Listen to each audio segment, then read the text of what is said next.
তৃতীয় অধ্যায়, সমাজতন্ত্রের ত্রুটির দিক। গোড়ার দিকে সমাজতন্ত্র ছিল একটি বৈপ্লবিক আন্দোলন। তার উদ্দেশ্য ছিল মেহনতি মানুষের মুক্তি সাধন এবং স্বাধীনতা ও ন্যায় প্রতিষ্ঠা।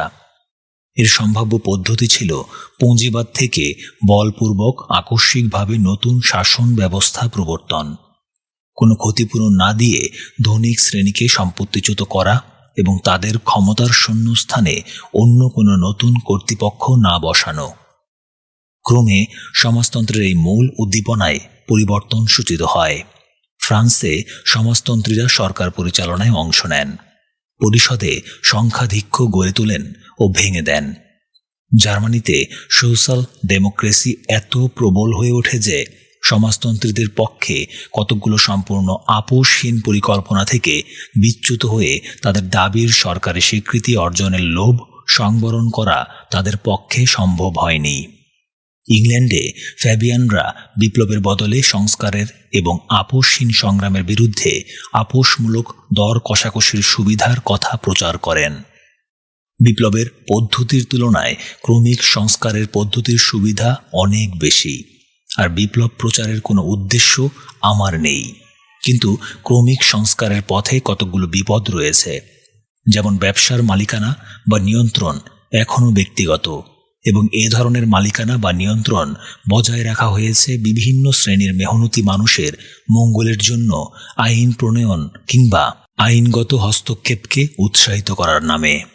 গোড়ার দিকে সমাজতন্ত্রীরা যে আদর্শের দ্বারা অনুপ্রাণিত হয়েছিলেন এবং যে আদর্শ এখনও সকল প্রকার সমাজতন্ত্রীর প্রায় সকলকেই অনুপ্রাণিত করে, ক্রমিক সংস্কারের বিভিন্ন উপায় তাতে আদৌ কিছু দান করতে পারবে কিনা সে বিষয়ে অন্তত কৌতূহলী হওয়ার অবকাশ আছে। উদাহরণস্বরূপ রেলপথের রাষ্ট্রীয়করণের কথা ধরা যাক। রাষ্ট্রীয় সমাজতন্ত্রের এ হল এক আদর্শ দৃষ্টান্ত। এর সম্পূর্ণ বাস্তবায়ন সম্ভব। অনেক দেশে তা ইতিমধ্যেই হয়ে গেছে, আর যৌথ মালিকানার ব্যবস্থাকে ধীরে ধীরে পূর্ণতার দিকে নিয়ে যাওয়ার পথে এটি হচ্ছে একটি প্রকৃষ্ট পদক্ষেপ। তথাপি এটা বিশ্বাস করার কোনো কারণ আমি দেখি না যে রেলপথের মালিকানার যৌথ অংশীদারদের সম্পূর্ণ ক্ষতিপূরণ দিয়ে রেলপথের রাষ্ট্রীয়করণ করা হলে তা দ্বারা গণতন্ত্র, স্বাধীনতা ও অর্থনৈতিক ন্যায় বিচারের পথে সত্যই কোনো অগ্রগতি সাধিত হয়। কর বা সুদ আদায়কারীদের কাছে জাতীয় আয়ের যে অংশ চলে যায়, অর্থনৈতিক ন্যায় বিচারের জন্য তার সম্পূর্ণ বিলোপ ঘটাতে পারলেও হ্রাস সাধন অপরিহার্য। কিন্তু রেলপথের অংশীদারদেরকে শেয়ারের পরিবর্তে যদি সরকারি স্টক প্রদান করা হয়, তাহলে তাদেরকে চিরদিনের জন্য এমন একটি আয়ের সুযোগ দেয়া হয় যা শেয়ার থেকে তারা যে আয় আশা করত তার সমান। রেলপথের আয়ের পর্যাপ্ত বৃদ্ধির সম্ভাবনা না থাকলে এ ধরনের উপায় অবলম্বন দ্বারা সম্পদের বন্টন ব্যবস্থায় কোনো পরিবর্তন সাধন সম্ভব নয়।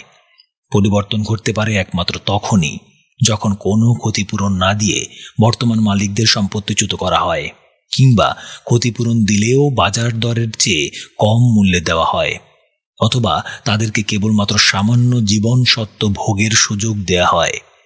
সম্পূর্ণ মূল্য যদি দিয়ে দেয়া হয়, তাহলে অর্থনৈতিক ন্যায়ের পথে কোনো অগ্রগতি হয় না। স্বাধীনতা সম্পর্কেও একই কথা। এতে স্বাধীনতার পথেও কোনো অগ্রগতি ঘটে না। রেলপথে নিযুক্ত লোকেরা রেলপথের ব্যবস্থাপনা সম্পর্কে কিংবা নিজেদের মজুরি ও কাজের অবস্থা সম্পর্কে পূর্বের চেয়ে একটুও বেশি বক্তব্য পেশ করতে পারে না। আগে তাদেরকে পরিচালকদের সঙ্গে সংগ্রাম করতে হতো এবং তাতে সরকারের নিকট আবেদন জানাবার সুযোগ থাকত। এখন প্রত্যক্ষভাবে সরকারের সঙ্গেই তাদের সংগ্রাম করতে হয়, এবং অভিজ্ঞতা দৃষ্টিতে এমন ধারণা করার কোনো কারণ নেই যে শ্রমিকদের দাবির প্রতি সরকারি বিভাগের কোনো প্রকার বিশেষ সহানুভূতি থাকতে পারে। যদি তারা ধর্মঘট করেন, তাহলে সরকারের সমগ্র সংগঠিত শক্তির বিরুদ্ধে তাদের লড়তে হয়, আর তা সম্ভব হয় তখনই যখন প্রবল জনমত তাদের পক্ষে থাকে। সংবাদপত্রের ওপর সরকার সবসময় যেভাবে প্রভাব বিস্তার করতে পারে, তাতে জনমত তাদের বিরুদ্ধ পক্ষ অবলম্বন করবে বলেই মনে হয়, বিশেষত যখন নামে মাত্র প্রগতিশীল কোনো সরকার ক্ষমতাসীন থাকে। আর এতে বিভিন্ন রেলপথের নীতিতে পার্থক্যের কোনো সুযোগ থাকে না। ইংল্যান্ডের কর্মচারীরা দীর্ঘকাল নর্থ ইস্টার্ন রেলপথের অপেক্ষাকৃত উদার নীতি দ্বারাও উপকৃত হতেন। অন্যত্র একই ধরনের নীতি অবলম্বনের পক্ষে যুক্তি হিসেবে এই উদাহরণ উপস্থাপন করা হতো। রাষ্ট্রীয় প্রশাসনের প্রাণহীন সমরূপতার মধ্যে এই ধরনের সব সম্ভাবনাই বাদ পড়ে যাবে, আর গণতন্ত্রের পথেও এতে প্রকৃতপক্ষে কোনো অগ্রগতি ঘটে না। যেসব আমলার হাতে রেলপথের শাসনভার থাকে তাদের পক্ষপাতিত্বের মনোভাব ও সামাজিক সংযোগ শ্রমিকদের সঙ্গে তাদের দূরত্ব সৃষ্টি করে রাখে এবং তাদের মধ্যে ক্ষমতা প্রয়োগের অভ্যাসের ফলে স্বেচ্ছাচারিতার মনোভাব দেখা দেয়। যেসব গণতান্ত্রিক যন্ত্রের দ্বারা এই আমলারা সাধারণত নিয়ন্ত্রিত হন সেগুলো অত্যন্ত জটিল ও পরোক্ষ। সেগুলোকে কেবল তখনই সক্রিয় করা যায় যখন বিতর্কের বিষয় এত প্রধান হয়ে দাঁড়ায় যে তার সঙ্গে সমগ্র জাতির স্বার্থ জড়িয়ে পড়ে। কিন্তু সেই ক্ষেত্রেও এটা স্বাভাবিক যে আমলারা সরকারের সঙ্গে যুক্ত হয়ে নিজেদের শিক্ষাগত সুবিধার ফলে ও সুবিধাজনক পদাধিকারের বলে জনসাধারণের মনে ভ্রান্ত ধারণা সৃষ্টি করে দেবে এবং একান্ত সঙ্গত বিষয় সম্পর্কেও জনসাধারণের সহানুভূতিকে বিরূপতায় রূপান্তরিত করবে। অস্বীকার করি না যে এসব অন্যায় বর্তমানেও রয়েছে। আমার বক্তব্য কেবল এটাই যে বর্তমান অর্থনৈতিক এবং রাজনৈতিক পরিবেশে রেলপথের জাতীয়করণের মতো ব্যবস্থা অবলম্বন করে এসব অন্যায়ের কোনো প্রতিকার সম্ভব হবে না।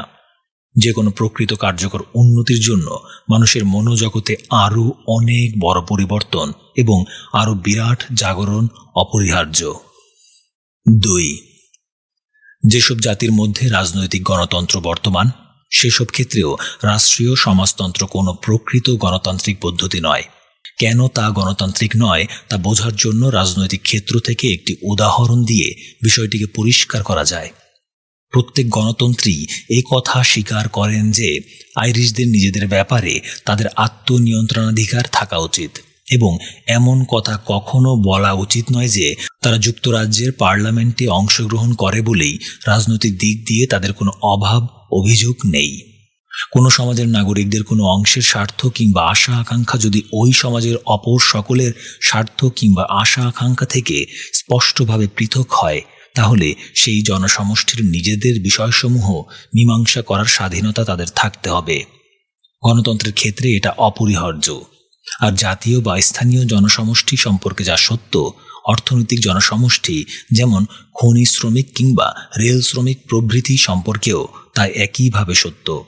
সাধারণ নির্বাচনের জাতীয় ব্যবস্থা কোনো অবস্থাতেই এই ধরনের জনসমষ্টির ন্যায্য অধিকার নিশ্চিত করার পক্ষে যথেষ্ট নয়। আধুনিক রাষ্ট্রে সরকারি আমলাদের ক্ষমতা এক বিরাট ও ক্রমবর্ধমান বিপদ।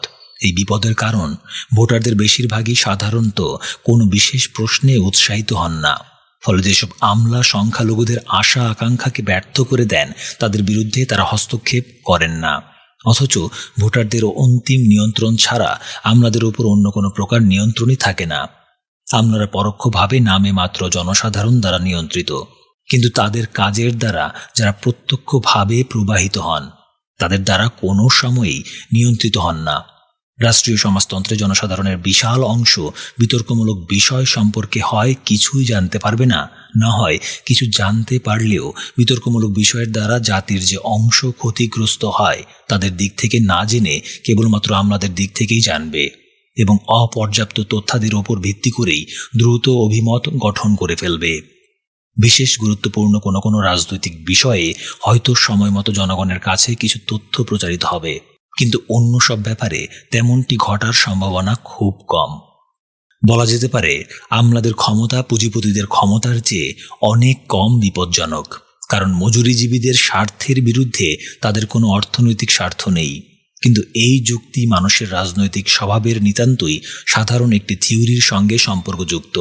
এই থিওরি গোঁড়া সমাজতন্ত্রীরা চিরায়ত রাজনৈতিক অর্থনীতি থেকে গ্রহণ করেছিলেন এবং এর অসত্যতা সম্পর্কে প্রচুর প্রমাণ পাবার পরও তারা একে অপরিবর্তিত রাখতে চাইছেন। অর্থনৈতিক ব্যক্তি স্বার্থ এবং এমনকি অর্থনৈতিক শ্রেণী স্বার্থ কোনো ক্রমেই একমাত্র গুরুত্বপূর্ণ রাজনৈতিক প্রবণতা নয়। কোনো ব্যাপারে আমলারা যে সিদ্ধান্ত গ্রহণ করেন তার জন্য সাধারণত তাদের বেতনের গায়ে কোনো আঁচড় লাগে না। এই অবস্থায় তারা যদি সাধারণ সততার লোক হন তাহলে ধারণা করা যায় যে জনস্বার্থ সম্পর্কে তাদের নিজেদের মত অনুযায়ী তারা সিদ্ধান্ত গ্রহণ করবেন।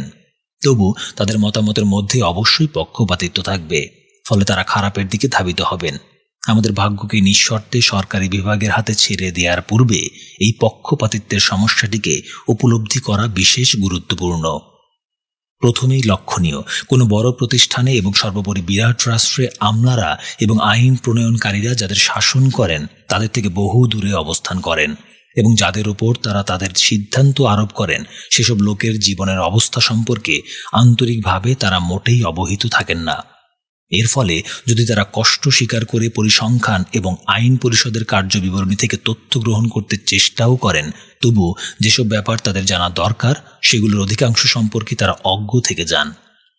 একমাত্র যা তারা ভালোভাবে জানতে পারেন তা হল অফিস রুটিন এবং শাসন সম্পর্কিত নিয়মকানুন। তার ফলে তারা একান্তভাবে সুষম ঢালাও নিয়ম কানুনের একটি ব্যবস্থা প্রবর্তনের জন্য অযথা ব্যাকুল হয়ে ওঠেন।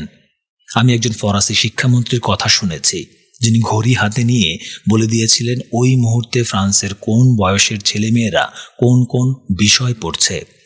প্রশাসনের এই হচ্ছে আদর্শ, যে আদর্শ স্বাধীন বিকাশ, নতুন উদ্যোগ, পরীক্ষা নিরীক্ষা কিংবা নতুন কিছু প্রবর্তনের লক্ষ্যে পরিচালিত যে কোনো দূরদর্শী প্রচেষ্টা ইত্যাদির জন্য মারাত্মক।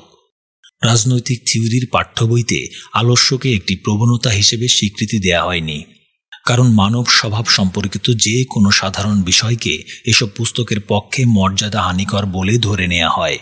তবু আমরা সকলেই জানি, স্বল্প সংখ্যক লোকের কথা বাদ দিলে মানবজাতির আর সকলের বেলায় আলস্য একটি প্রধান প্রবণতা। দুর্ভাগ্যক্রমে এক্ষেত্রে ক্ষমতার সুযোগ আলস্যের প্রবণতাকে বাড়িয়ে দেয়। ফলে অলস আমলারা তাদের আলস্য প্রবণতাকে চরিতার্থ করার উপযোগী ব্যবস্থা প্রবর্তনে বিশেষ তৎপর হয়ে ওঠেন। এই ধরনের তৎপরতা সম্পন্ন আমলারা নিজেদের নিয়ন্ত্রণের বাইরে কোনো কিছুই সহ্য করেন না। যে কোনো কিছু করার আগেই তাদের কাছ থেকে নিয়মতান্ত্রিক অনুমোদন নিতে হয়।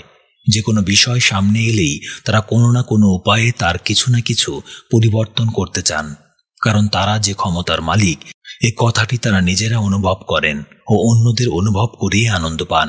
এ ধরনের আমলা যদি বুদ্ধিমান হন তাহলে তিনি সকলের বেলায় প্রয়োগযোগ্য একটিমাত্র কঠোর নিয়ম চিন্তা করে বের করেন এবং নির্মমভাবে তা সকলের উপর প্রয়োগ করেন। এর ফলে দেখা যায় এক প্রকার মারাত্মক স্থূলতা ও জড়তা।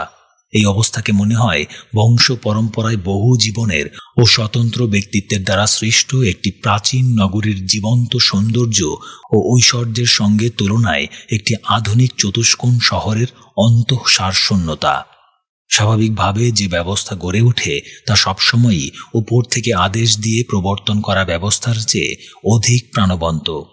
কিন্তু ওই ধরনের তৎপরতা সম্পন্ন আমলা সবসময়ই নিজের হুকুম অনুযায়ী প্রবর্তিত ফিটফাট ব্যবস্থাকেই স্বতঃস্ফূর্ত বিকাশের আপাত বিশৃঙ্খল ব্যবস্থার চেয়ে উৎকৃষ্ট বলে মনে করে থাকেন। নিরেট ক্ষমতার অধিকার আরও বেশি ক্ষমতার আকাঙ্ক্ষা জাগায় এবং এই প্রবণতা খুবই বিপজ্জনক, কারণ ক্ষমতার একমাত্র নিশ্চিত প্রমাণ অন্যকে তার ইচ্ছামতো কাজ করা থেকে বিরত রাখতে পারার মধ্যে। গণতন্ত্রের অপরিহার্য তত্ত্ব হল সকলের মধ্যে ক্ষমতার বিস্তৃতি, যাতে একজনের হাতে বিরাট ক্ষমতার অধিকার থাকার ফলে সৃষ্ট অন্যায়ের পথ বন্ধ হয়। তবে গণতন্ত্রের মাধ্যমে ক্ষমতার বিস্তৃতি তখনই কার্যকর হয় যখন ভোটারদের সকলেই আলোচ্য প্রশ্ন সম্পর্কে আগ্রহশীল থাকেন। কিন্তু প্রশ্নটি যদি তাদের আগ্রহ সৃষ্টি করতে না পারে তাহলে তারা প্রশাসন ব্যবস্থাকে নিয়ন্ত্রণ করার কোনো চেষ্টাই করেন না। সে অবস্থায় প্রকৃতপক্ষে সমস্ত ক্ষমতাই চলে যায় আমলাদের হাতে। এ কারণেই গণতন্ত্রের প্রকৃত উদ্দেশ্য রাষ্ট্রীয় সমাজতন্ত্রের দ্বারা বাস্তবায়িত হতে পারে না। যেসব ব্যবস্থায় বিরাট বিরাট ক্ষমতা এমন লোকদের হাতে থাকে যাদের ওপর কেবল পার্লামেন্টের পরোক্ষ নিয়ন্ত্রণ ছাড়া জনসাধারণের আর কোনো প্রকার নিয়ন্ত্রণই থাকে না, সেসব ব্যবস্থা দ্বারা গণতন্ত্রের প্রকৃত উদ্দেশ্য সফল হতে পারে না। মানুষের রাজনৈতিক কার্যকলাপ সম্পর্কিত যে কোনো নতুন পর্যবেক্ষণেই দেখা যায় যাদের মধ্যে রাজনৈতিক সক্রিয়তার প্রচুর শক্তি রয়েছে তাদের মধ্যে অর্থ লিপ্সার চেয়ে ক্ষমতা লিপ্সা প্রবল। কোটিপতিরা যে টাকা খরচ করতে পারেন তার চেয়ে অনেক বেশি টাকার মালিক হয়েও বিশ্বের অর্থনীতিকে কবজা করার জন্যই আরও ধন সংগ্রহে তৎপর থাকেন। তারা যে অধিক থেকে অধিকতর সম্পদ করায়ত্ত করার কাজে লিপ্ত থাকেন তার একমাত্র কারণ তারা দুনিয়ার অধিক থেকে অধিকতর অর্থনৈতিক কার্যকলাপ নিয়ন্ত্রণ করতে চান। ক্ষমতা লিপ্সা অনেক রাজনীতিবিদেরই অন্তরের মূল চালিকা শক্তি। যুদ্ধের কারণ সম্পর্কে সবসময়ই অর্থনৈতিক দৃষ্টিভঙ্গি থেকে চিন্তা করা হয়েছে, অথচ যুদ্ধের প্রধান কারণ এই ক্ষমতা লিপ্সা। এই কারণে যে নতুন অর্থনৈতিক ব্যবস্থা কেবল অর্থনৈতিক প্রবণতাকে দমন করতে চাইবে এবং ক্ষমতা কেন্দ্রীভূত হবার উপর কোনো রকম হস্তক্ষেপই করবে না, তা দ্বারা জগতের তেমন কোনো উন্নতি হবে বলে মনে হয় না। রাষ্ট্রীয় সমাজতন্ত্রের প্রতি সন্দিহান হওয়ার এটিই প্রধান কারণ। ৩. ক্ষমতা বন্টনের সমস্যা সম্পদ বন্টনের সমস্যার চেয়ে অনেক দুরূহ। প্রতিনিধিত্বমূলক শাসন ব্যবস্থায় চূড়ান্ত ক্ষমতার প্রতি দৃষ্টি কেন্দ্রীভূত রাখা রয়েছে এবং কেবলমাত্র তার প্রতি গুরুত্ব প্রদান করা হয়েছে, আর প্রত্যক্ষ প্রশাসনিক ক্ষমতাকে উপেক্ষা করা হয়েছে। প্রশাসনের গণতন্ত্রায়নের কোনো চেষ্টাই প্রায় করা যায়নি। সরকারি আমলারা নিজেদের আয়, নিরাপত্তা ও সামাজিক মর্যাদার সুযোগে ধনিকদের পক্ষই অবলম্বন করে থাকেন এবং এই ধনিক শ্রেণীর লোকেরা স্কুল কিংবা কলেজ জীবন থেকেই তাদের প্রাত্যহিক সঙ্গী। তারা ধনিকদের পক্ষ অবলম্বন করুন আর নাই করুন, মনে হয় আমরা এখানে যে বিষয়ে আলোচনা করছি তাতে তারা আন্তরিকভাবে প্রগতির অনুকূলে ভূমিকা গ্রহণ করবেন না। সরকারি আমলাদের সম্পর্কে যে কথা প্রযোজ্য, পার্লামেন্টের সদস্যদের সম্পর্কেও সে কথা প্রযোজ্য। একমাত্র পার্থক্য এই যে তাদেরকে কোনো না কোনো নির্বাচনী এলাকার সম্মুখীন হতে হয়েছে। এতে অবশ্য শাসক বর্গের অন্যান্য বৈশিষ্ট্যের সঙ্গে ভণ্ডামিটুকু মাত্র যোগ হয়। হাউস অব কমন্সের বারান্দায় যিনি দাঁড়িয়েছেন তিনিই লক্ষ্য করেছেন সদস্যেরা কিভাবে চঞ্চল দৃষ্টিতে কৃত্রিম হাসির সঙ্গে ভাই বলে নির্বাচকদের হাত ধরেন, আন্তরিকতার ভান করে কানে কানে কথা বলেন, তাকে ভেতরের আঙিনায় নিয়ে যান ও তার গোপন সম্মতি আদায় না করা পর্যন্ত তার পেছনে লেগে থাকেন।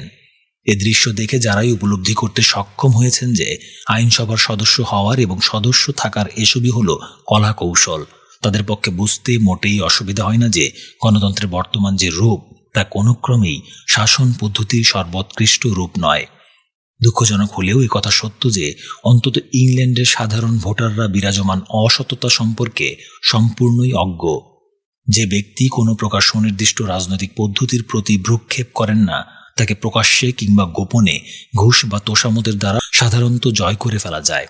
যে ব্যক্তি সংস্কারের প্রতি আকৃষ্ট তিনিও প্রায়শ যে ব্যক্তি প্রকৃতপক্ষে জনকল্যাণ কামনা করেন কিংবা কথা বলার কলা কৌশল বিশেষ জানেন না তার চেয়ে যে ব্যক্তির ফুসফুসের জোর বেশি এবং কায়দা করে কথা বলতে পারেন তাকে বেশি পছন্দ করে ফেলবেন।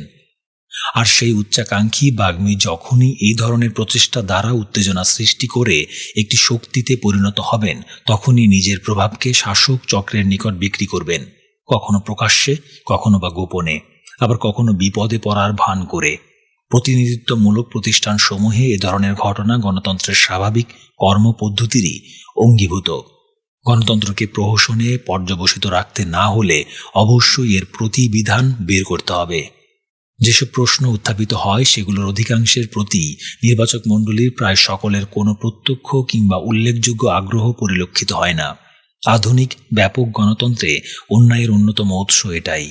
ওয়েলসের ছেলেমেয়েদের কি স্কুলে ওয়েলস ভাষা ব্যবহারের অনুমতি দেওয়া উচিত? শিক্ষা কর্তৃপক্ষের আদেশে যাযাবরদের কি ভ্রাম্যমাণ জীবনযাত্রা পরিত্যাগ করতে বাধ্য করা উচিত? খনি শ্রমিকদের কাজের সময় কি দৈনিক ৮ ঘন্টা বেঁধে দেওয়া ন্যায়সঙ্গত?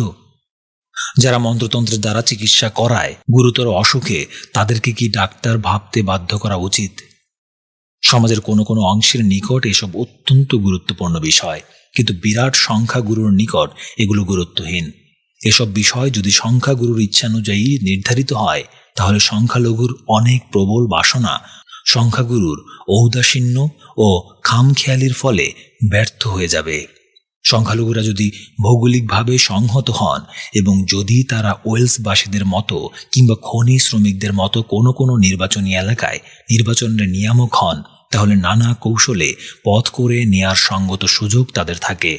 কিন্তু তারা যদি বিভিন্ন স্থানে ছড়িয়ে থাকেন এবং রাজনৈতিকভাবে দুর্বল হন, যেমন যাযাবররা ও খ্রিস্টান মন্ত্র চিকিৎসকরা, তাহলে সংখ্যাগুরু অন্যায়ের বিরুদ্ধে তাদের প্রতিকারের কোনো সুযোগ থাকে না।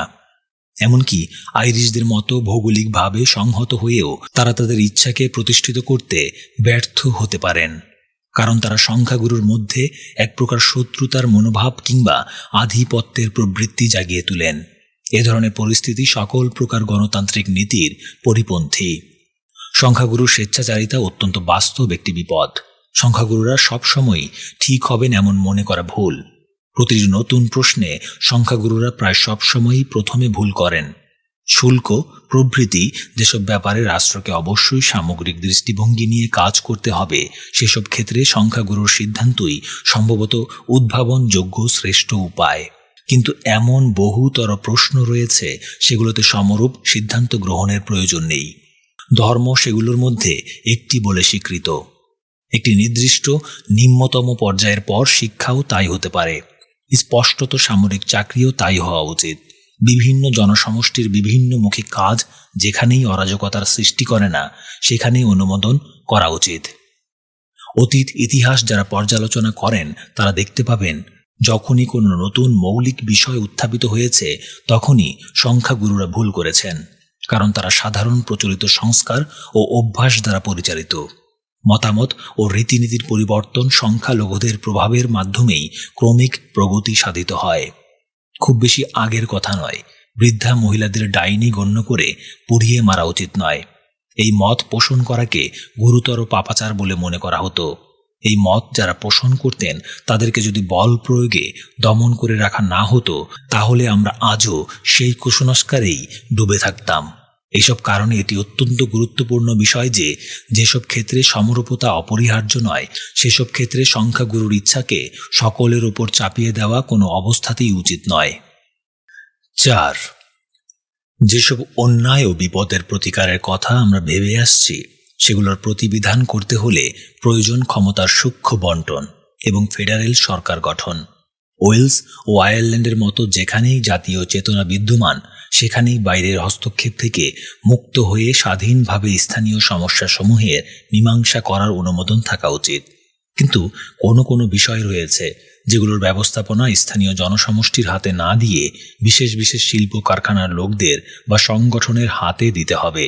এই বিভিন্ন শিল্প কারখানার জনসমষ্টি বা সংগঠন বিভিন্ন মতাবলম্বী লোকদের নিয়ে গঠিত হতে পারে।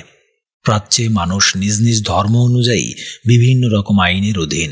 যেখানে বিশ্বাসের পার্থক্য এত অধিক, সেখানে স্বাধীনতার নিদর্শন স্বরূপ এ ধরনের ব্যবস্থার প্রয়োজন আছে। কতকগুলো বিষয় একান্তভাবেই ভৌগোলিক, যেমন গ্যাস ও পানি, রাস্তা, শুল্ক, স্থলবাহিনী ও নৌবাহিনী। এগুলো অবশ্যই এলাকা ভিত্তিক কর্তৃপক্ষের দ্বারা পরিচালিত হওয়া উচিত। এলাকা কত বড় হবে তা নির্ভর করে আঞ্চলিক বৈশিষ্ট্য ও ভাবাবেগের উপর এবং সংশ্লিষ্ট বিষয়ের প্রকৃতির উপর। গ্যাস ও পানির জন্য প্রয়োজন হবে ক্ষুদ্র এলাকার, রাস্তার জন্য অপেক্ষাকৃত বড় এলাকার, আর স্থলবাহিনী, নৌবাহিনী ও বিমান বাহিনীর জন্য সন্তোষজনক এলাকা হবে সমস্তটা পৃথিবী। কারণ এর চেয়ে ছোট এলাকা হলে যুদ্ধ দমন করা সম্ভব হবে না। কিন্তু অধিকাংশ অর্থনৈতিক প্রশ্নে এবং যেসব প্রশ্ন একান্তভাবে ব্যক্তিগত মতামতের সঙ্গে জড়িত, সেগুলোরও অধিকাংশের বেলায় উপযুক্ত ইউনিট কখনো ভৌগোলিক নয়। রেলপথের অভ্যন্তরীণ ব্যবস্থাপনা ভৌগোলিক রাষ্ট্রের হাতে থাকা উচিত নয়। কেন উচিত নয় তার কারণ আগেই বলা হয়েছে। রেলপথের অভ্যন্তরীণ ব্যবস্থাপনা কিছু সংখ্যক দায়িত্ব জ্ঞানহীন পুঁজিপতির হাতে থাকা তো একেবারেই উচিত নয়। একমাত্র সত্যিকার গণতান্ত্রিক পদ্ধতি হবে তাই যাতে রেলপথের অভ্যন্তরীণ ব্যবস্থাপনার ভার থাকবে তাদেরই হাতে, যারা তাতে কাজ করেন। তারাই প্রয়োজন হলে জেনারেল ম্যানেজার ও পরিচালনা পরিষদ নির্বাচন করবেন। মজুরি সম্পর্কিত সকল প্রশ্ন, শ্রমের শর্ত, ট্রেন চালনা ও ট্রেনের উপাদান সংগ্রহ প্রভৃতি বিষয় এমন একটি সংস্থার হাতে থাকা উচিত, যে সংস্থা একমাত্র যথার্থভাবে রেলপথের কাজে নিযুক্ত লোকদের নিকটই দায়ী থাকবে। খনি, লোহা ও ইস্পাত, কাপড় ও অন্যান্য বৃহৎ শিল্প প্রভৃতির বেলায়ও একই যুক্তি প্রযোজ্য। আমার মনে হয় ব্রিটেনের ট্রেড ইউনিয়ন মতবাদ শ্রম সংগঠনের দ্বারা শ্রম ও পুঁজিকে একটা শক্তি সাম্যের মধ্যে আনার উদ্দেশ্যে শ্রম ও পুঁজি উভয়কেই স্থায়ী শক্তিরূপে কল্পনা করে ভুল করেছে। আদর্শ হিসেবে এই মতবাদকে আমার কাছে অত্যন্ত দুর্বল মনে হয়। এর পরিবর্তে যে আদর্শ গ্রহণ করা প্রয়োজন তাতে রাজনৈতিক ক্ষেত্রের মতোই অর্থনৈতিক ক্ষেত্রেও গণতন্ত্র ও আত্মনিয়ন্ত্রণাধিকার প্রতিষ্ঠিত থাকবে এবং বর্তমানে পুঁজিপতিরা যে ক্ষমতা খাটায় তার সম্পূর্ণ অবলুপ্তি ঘটবে। একজন মানুষ একটি রাষ্ট্রের সরকারে কাজ করতে গিয়ে যেমন সে রাষ্ট্রের ব্যবস্থাপনা সম্পর্কে তার নিজের মতামত প্রকাশ করার অধিকার লাভ করেন, তেমনি একজন মানুষ যখন একটি রেলপথে কাজ করেন তখন রেলপথের ব্যবস্থাপনা ও পরিচালনা সম্পর্কেও তার নিজের মতামত প্রকাশ করার অধিকার থাকা উচিত। মালিক বা নিয়োগকারীর হাতে ব্যবসা ক্ষেত্রের উদ্যোগ গ্রহণের সমস্ত সুযোগ একান্তভাবে কেন্দ্রীভূত থাকা এক বিরাট অন্যায়। এর দ্বারা ব্যবসা সংক্রান্ত বৃহত্তর সমস্যাবলিতে কর্মচারীদের যে ন্যায়সঙ্গত আগ্রহ থাকে তা নিঃশেষ করে দেয়া হয়। ফরাসি সিন্ডিকালিস্টরাই সর্বপ্রথম রাষ্ট্রীয় সমাজতন্ত্রের পরিবর্তে শিল্প কারখানার আত্মনিয়ন্ত্রণাধিকারকে উৎকৃষ্টতর সমাধান বলে মত প্রচার করেন। কিন্তু তাদের মত অনুযায়ী শিল্প কারখানাগুলোরও প্রায় বর্তমান সার্বভৌম রাষ্ট্রসমূহের মতোই স্বাধীনতা থাকার কথা ছিল, কিন্তু তাতে বর্তমান আন্তর্জাতিক সম্পর্কের যে অবস্থা তার চেয়ে অধিক শান্তিপূর্ণ অবস্থা সৃষ্টি হতো না। যে কোনো জনসমষ্টির বেলায় অভ্যন্তরীণ রাজনীতি ও বৈদেশিক রাজনীতির মধ্যে একটি মোটা ভেদ রেখা টানা যায়। যেসব জনসমষ্টি রাজনৈতিক সত্তা হিসেবে স্পষ্টভাবে চিহ্নিত তাদের প্রত্যেকেরই অভ্যন্তরীণ বিষয়সমূহে আত্মনিয়ন্ত্রণাধিকার থাকা উচিত, কিন্তু যেসব বিষয় বাইরের জগতে প্রত্যক্ষ প্রভাব বিস্তার করে সেগুলোতে আত্মনিয়ন্ত্রণাধিকার থাকা উচিত নয়। দুটো জনসমষ্টির উভয়টি যদি পারস্পরিক সম্পর্কের ক্ষেত্রে সম্পূর্ণ স্বাধীন থাকে তাহলে সেখানে প্রকাশ্য কিংবা গোপন বল প্রয়োগের বিপদকে কোনোভাবেই রোধ করা যাবে না। যেখানেই সম্ভব হয় সেখানেই বাইরের জগতের সঙ্গে কোনো জনসমষ্টির সম্পর্ক কোনো নিরপেক্ষ কর্তৃপক্ষের দ্বারা নিয়ন্ত্রিত হওয়া উচিত। বিভিন্ন শিল্প বাণিজ্যের পারস্পরিক এই সম্পর্ক পরিচালনার জন্যই সরকারের প্রয়োজন। কোনো পণ্য যারা উৎপাদন করে, শ্রমের সময়, শিল্প কারখানার মোট আয়ের বন্টন এবং শিল্প ব্যবস্থাপনার সকল বিষয়ের মীমাংসা সম্পর্কে সিদ্ধান্ত গ্রহণের প্রক্রিয়ায় তাদের মতামত প্রদানের বিষয়ের মীমাংসা সম্পর্কে সিদ্ধান্ত গ্রহণের প্রক্রিয়ায় তাদের মতামত প্রদানের পূর্ণ স্বাধীনতা থাকা উচিত। কিন্তু উৎপন্ন দ্রব্যের মূল্য নির্ধারণে তাদের স্বাধীনতা থাকা উচিত নয়, কারণ মূল্যের বিষয়টি তাদের সঙ্গে সমাজের বাকি অংশের সম্পর্ক রয়েছে। মূল্য নির্ধারণের ব্যাপারে যদি তাদের নামে মাত্র স্বাধীনতাও থাকে তাহলেও দড়ি টানাটানির প্রতিযোগিতার মতো একটা কঠোর প্রতিদ্বন্দ্বিতা সর্বদা লেগে থাকবে।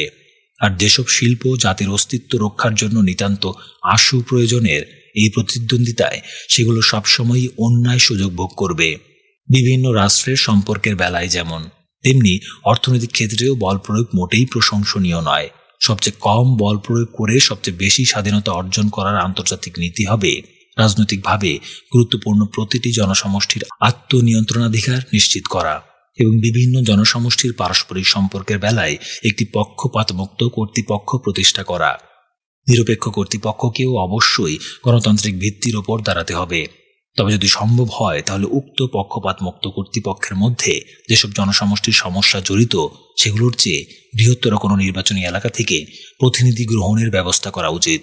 আন্তর্জাতিক বিষয়ে পৃথিবীর প্রত্যেক সভ্য জাতির প্রতিনিধিত্বশীল একটি সংস্থাই হবে উপযুক্ত সংস্থা। এ ধরনের কর্তৃপক্ষের ক্ষমতার অসঙ্গত ব্যাপ্তিকে রোধ করার জন্য যা বাঞ্ছনীয় ও প্রয়োজনীয় তা হল বিভিন্ন স্বায়ত্তশাসিত জনসমষ্টিগুলো তাদের স্বাধীনতা রক্ষার জন্য সর্বদা সতর্ক থাকবে এবং তাদের স্বাধীনতার ওপর যে কোনো অবৈধ হস্তক্ষেপকে রাজনৈতিক উপায়ে প্রতিরোধ করার জন্য সর্বদা প্রস্তুত থাকবে। প্রত্যেক জনসমষ্টির নিজস্ব প্রশাসনিক কর্তৃপক্ষ থাকবে এবং সেই প্রশাসনিক কর্তৃপক্ষ নিজ নিজ জনসমষ্টির নিকট দায়ী থাকবে। এ ধরনের ব্যবস্থাকে রাষ্ট্রীয় সমাজতন্ত্রে সহ্য করা যায় না। ফলে তাতে কোনো জনসমষ্টির অভ্যন্তরীণ বিষয়সমূহ এমন লোকদের নিয়ন্ত্রণে দেয়া হয় যারা সেই জনসমষ্টির কাছে দায়ী নন কিংবা তাদের প্রয়োজন সম্পর্কে যথেষ্ট অবহিত নন। এতে স্বেচ্ছাচারের পথ উন্মুক্ত হয় এবং স্বাধীন উদ্যোগের মৃত্যু ঘটে। এসব বিপদ দূর হয় এমন ব্যবস্থায় যাতে লুণ্ঠনমূলক নয় এমন যে কোনো উদ্দেশ্যে যে কোনো জনসমষ্টি একত্র হতে পারে এবং সেই উদ্দেশ্যকে সফল করার জন্য কেন্দ্রীয় কর্তৃপক্ষের কাছ থেকে প্রয়োজনীয় আত্মনিয়ন্ত্রণাধিকার লাভ করতে পারে। এ ব্যাপারে বিভিন্ন সম্প্রদায়ের গির্জাসমূহ হচ্ছে একটা দৃষ্টান্ত। তাদের আত্মনিয়ন্ত্রণাধিকার অর্জিত হয়েছিল শত শত বছরের সশস্ত্র সংগ্রাম ও নির্যাতনের মোকাবিলার মধ্য দিয়ে। আশা করা যায় অর্থনৈতিক ক্ষেত্রে আরও কম ভয়াবহ সংগ্রামের দ্বারা সে ফলাফল লাভ করা যাবে। কিন্তু প্রতিবন্ধকতা যাই আসুক না কেন, আমি বিশ্বাস করি স্বাধীনতার গুরুত্ব এক ক্ষেত্রে যেমন বিরাট বলে স্বীকৃত হয়েছে অন্য ক্ষেত্রেও তেমনই বিরাট বলে স্বীকৃত হওয়া উচিত। চতুর্থ অধ্যায়, ব্যক্তি স্বাধীনতা ও রাষ্ট্রীয় নিয়ন্ত্রণ।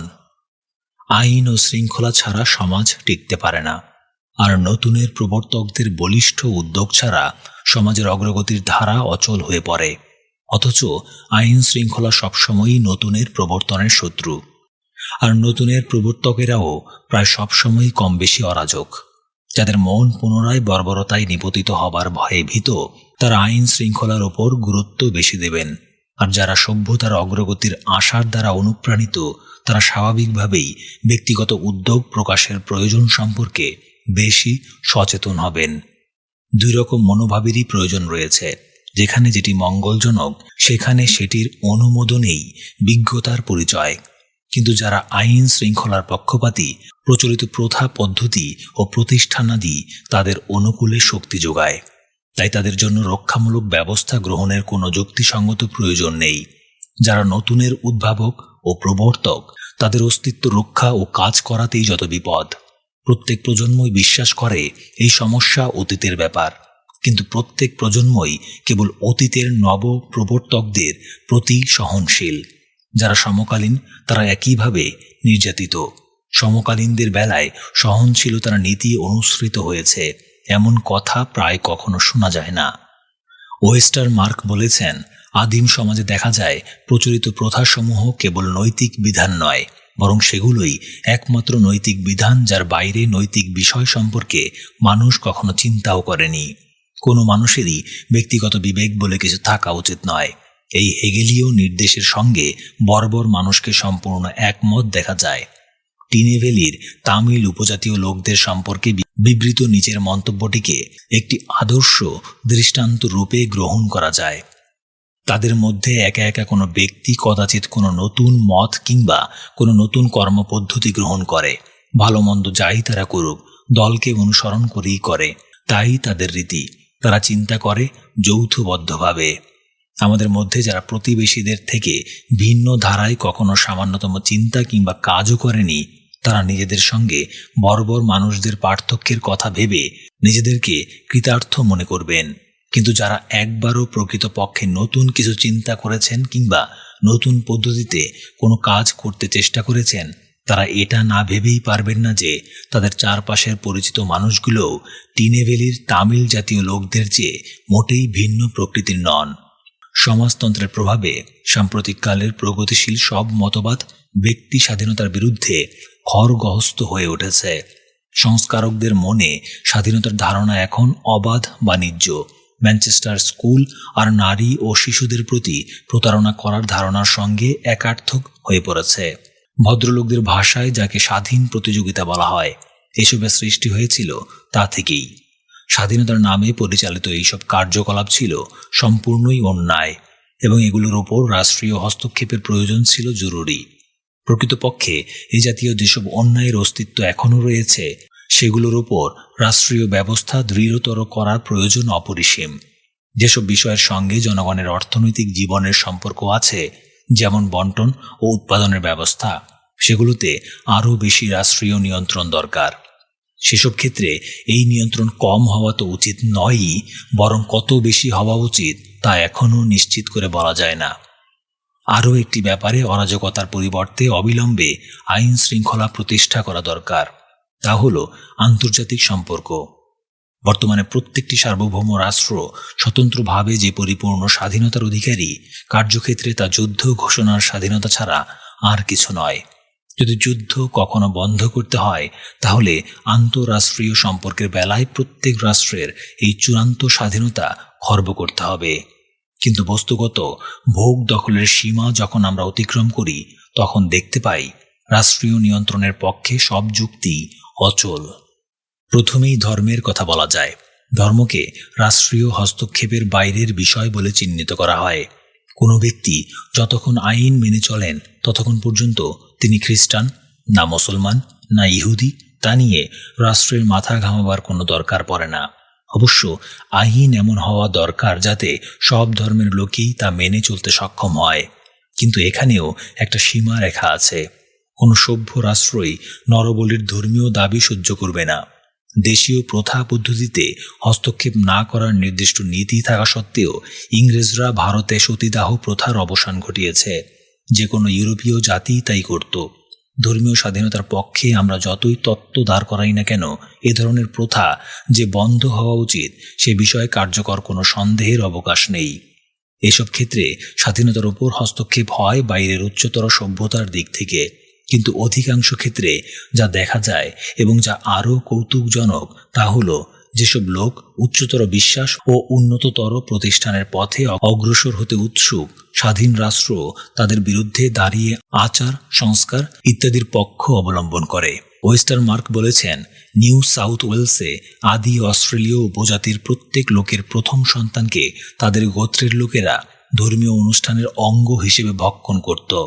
চীনের একটি স্থানীয় বিবরণ অনুযায়ী খাইমোদের এলাকায় জীবিত জ্যেষ্ঠ সন্তানকে জীবন্ত হত্যা করে ভক্ষণ করার রীতি প্রচলিত ছিল। ব্রিটিশ কলম্বিয়ায় কোনো কোনো উপজাতির লোকেরা প্রথম সন্তানকে প্রায়ই সূর্যের উদ্দেশ্যে বলি দিয়ে থাকে। লা মোয়েন দা মর্গুস এর বর্ণনা অনুসারে ফ্লোরিডার রেড ইন্ডিয়ানরা তাদের প্রথম সন্তানকে গোত্রপতির উদ্দেশ্যে বলি দিত। পৃষ্ঠার পর পৃষ্ঠা জুড়ে এ ধরনের উদাহরণের উল্লেখ আছে। এসব প্রথার সদৃশ কোনো প্রথা আমাদের মধ্যে প্রচলিত নেই। ফ্লোরিডার প্রথম সন্তানকে যখন বলা হতো রাজার এবং দেশের প্রয়োজনে তাকে প্রাণ দিতে হবে, তখন তা ছিল নিতান্তই একটা ভুল কাজ, এবং আমাদের বেলায় এ ধরনের ভুল কাজ কখনো হয় না। কিন্তু এসব কুসংস্কার কিভাবে লোপ পেল তা অনুসন্ধান করা খুবই কৌতূহলের ব্যাপার, বিশেষত সেসব ক্ষেত্রে যেখানে বিদেশি বাধ্যবাধকতা আরোপিত হয়নি, যেমন খাইমুদের ক্ষেত্রে। খাইমুদের উপর বিদেশি বাধ্যবাধকতা আরোপিত হয়েছিল এমন মনে করার কোনো কারণ পাওয়া যায় না। সংক্ষেপে বলা যায়, কোনো কোনো মাতা পিতা মাতৃপিতৃসুলভ স্বার্থপরতা বশত স্নেহে কাতর হয়ে এমন সন্দেহের বশবর্তী হতেন যে প্রথম সন্তানকে যদি বাঁচিয়ে রাখা হয় তাহলে সূর্য যে সত্য সত্যই রোষ্ট হবে তার প্রমাণ কি? এ ধরনের যুক্তিপরায়ণতাকে অত্যন্ত বিপজ্জনক বলে মনে করা হতো, কারণ ধারণা প্রচলিত ছিল যে এর ফলে দেশের ফসল নষ্ট হবে। কয়েক পুরুষ ধরে নিতান্ত স্বল্প সংখ্যক লোক গোপনে এই রকম ধারণা হৃদয়ে লালন করতেন, কিন্তু সেই ধারণা অনুযায়ী কাজ করা তাদের পক্ষে সম্ভব হতো না। অবশেষে লুকিয়ে অথবা পালিয়ে গিয়ে কিছু সংখ্যক পিতামাতা তাদের সন্তানকে বলির হাত থেকে রক্ষা করতেন। এসব লোককে সর্বসাধারণের স্বার্থ বিরোধী ও একান্ত আপন সুখের জন্য সমাজকে বিপদে ফেলতে উদ্যোগী বলে মনে করা হতো। কিন্তু ক্রমে দেখা যেতে থাকে যে দেশের অবস্থা আগের মতোই থাকে এবং ফসলও পূর্ববর্তী বছরসমূহের তুলনায় খারাপ হয় না। তারপর যদি কোনো শিশুকে গোত্রপতি কৃষি কিংবা অন্য কোনো জাতীয় প্রয়োজনের কাজে উৎসর্গ করার জন্য পছন্দ করতেন, তাহলে তাকে কাল্পনিক গল্পের সাহায্যে উৎসর্গের প্রয়োজন বিশ্বাস করানো হতো। শিশু তার নিজের রুচি ও ক্ষমতা সম্পর্কে অবহিত হবার বয়সে পৌঁছে নিজের পছন্দ মতো পেশা গ্রহণের অধিকার অর্জন করেছে বহু প্রজন্ম পরে। এতকাল ধরে বংশ পরম্পরায় শিশুদের কেবল মনে করিয়ে দেয়া হতো যে নিতান্ত করুণা বশতই তাদের বেঁচে থাকতে দেওয়া হয়েছে, আর তাদেরকে তখন বাঁচতে হতো রাষ্ট্রের প্রতি এমন অনেক কর্তব্যের ছায়াতলে যেগুলো সম্পূর্ণই কাল্পনিক।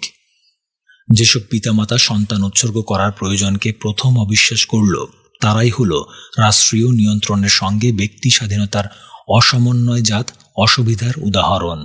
কর্তৃপক্ষ প্রচার করত জাতির মঙ্গলের জন্য শিশু বলি আবশ্যক, সেজন্য তাদের বিশ্বাস অনুযায়ী এ ব্যাপারে জোর দিতে তারা বাধ্য ছিল।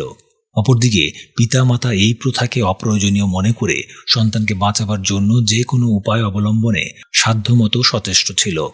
এই রকম অবস্থায় দুই পক্ষেরই কি করা কর্তব্য? অবিশ্বাসী পিতামাতার কর্তব্য স্পষ্ট, যে কোনো উপায় অবলম্বন করে শিশুকে তারা বাঁচাবেন। সকল সময় বিসর্জনের অর্থহীনতার কথা প্রচার করবেন এবং ধৈর্যের সঙ্গে আইনের নির্যাতন সহ্য করে এগোবেন। কিন্তু কর্তৃপক্ষের কর্তব্য এতটা স্পষ্ট নয়। যতক্ষণ পর্যন্ত কর্তৃপক্ষ এই বিশ্বাসে অটল যে প্রথম সন্তানের সর্বজনীন বিসর্জন অপরিহার্য, ততক্ষণ পর্যন্ত কর্তৃপক্ষ যারা এই বিশ্বাসের অবসান ঘটাতে চান তাদেরকে কঠোর শাস্তি দিতে বাধ্য। কিন্তু কর্তৃপক্ষ যদি বিবেক সম্পন্ন হয় তাহলে অত্যন্ত যত্নের সঙ্গে বিরুদ্ধবাদীদের যুক্তিকে পরীক্ষা করে দেখবে এবং সর্বাগ্রে তাদের যুক্তির নির্ভুলতার সম্ভাবনাকে স্বীকৃতি দিতে সম্মত হবে। কর্তৃপক্ষ নিজের অন্তরের মধ্যে অনুসন্ধান করে দেখবে সন্তানের প্রতি ঘৃণা অথবা নিষ্ঠুরতার আনন্দের সঙ্গে তাদের বিশ্বাসের কোনো সম্পর্ক রয়েছে কিনা। তারা স্মরণ করবে যে খাইমুদের অতীত ইতিহাসে এমন সব বিশ্বাসের অসংখ্য দৃষ্টান্ত রয়েছে যেগুলোকে এখন সকলেই মিথ্যা বলে জানলেও এককালে সেগুলোর সত্যতাকে অস্বীকার করার ফলে অনেককে জীবন দিতে হয়েছিল। শেষ পর্যন্ত তারা চিন্তা করবে যে বংশ পরম্পরায় চলে আসা ভুল ধারণাসমূহ যদিও ব্যাপকভাবে প্রচলিত, তবু নতুন বিশ্বাসগুলো সেগুলোর চেয়ে সত্যের অধিকতর নিকটবর্তী না হলে নতুনগুলো কোনো সময়ই স্বীকৃতি লাভ করতে পারে না। তারা এই সিদ্ধান্তে উপনীত হবে যে নতুন বিশ্বাস হয় একটি অগ্রগতি, না হয় তা প্রচলিত বিশ্বাসের তুলনায় সুবিধাজনক।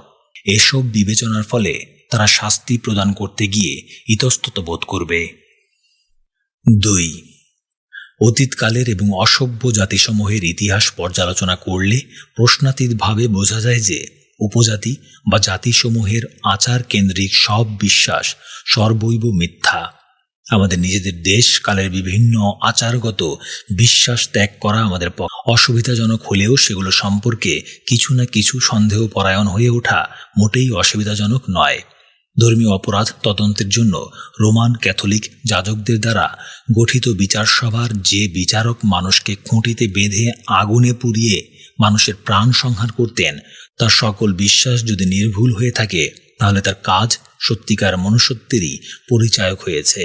কিন্তু যদি সেই বিশ্বাসের কোথাও কোনো ভুল থেকে থাকে তবে তিনি সম্পূর্ণ অপ্রয়োজনীয় একটা নিষ্ঠুরতাই প্রদর্শন করেছেন।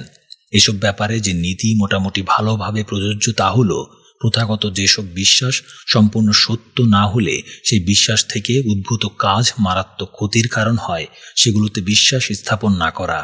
সাধারণ ইংরেজ যদি বলতে না পারত ব্রিটেন সমুদ্রের অধীশ্বর, কিংবা সাধারণ জার্মান যদি বলতে না পারত সবার ওপরে জার্মানি, তাহলে তাদের কাছে এই পৃথিবীটা অত্যন্ত খারাপ জায়গা বলে মনে হতো।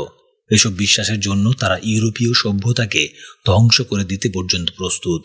বিশ্বাসগুলো যদি মিথ্যার উপর প্রতিষ্ঠিত হয় তাহলে তাদের কাজ দুঃখজনক। এসবের পটভূমিতে একটা ব্যাপারে স্পষ্ট হয়ে ওঠে যে চিন্তার ও চিন্তা প্রকাশের কিংবা প্রকৃত ঘটনা বিবৃত করার পথে কোনো প্রকার প্রতিবন্ধকতাই থাকা উচিত নয়। উদারপন্থী চিন্তাবিদদের মধ্যে আগে এটি ছিল চিন্তার সাধারণ ভিত্তি। অবশ্য কোনো সভ্য দেশেই তা কখনো বাস্তবায়িত হয়নি। কিন্তু বর্তমানে ইউরোপের সর্বত্রই এই বিপজ্জনক পরিস্থিতির উদ্ভব হয়েছে, যার ফলে স্বাধীনভাবে চিন্তা করার কিংবা কোনো চিন্তা প্রকাশ করার জন্য মানুষকে কারাগারে যেতে বা অনাহারে নিপাতিত হতে হচ্ছে। এজন্যই বিষয়টি পুনরায় উল্লেখযোগ্য হয়ে দাঁড়িয়েছে।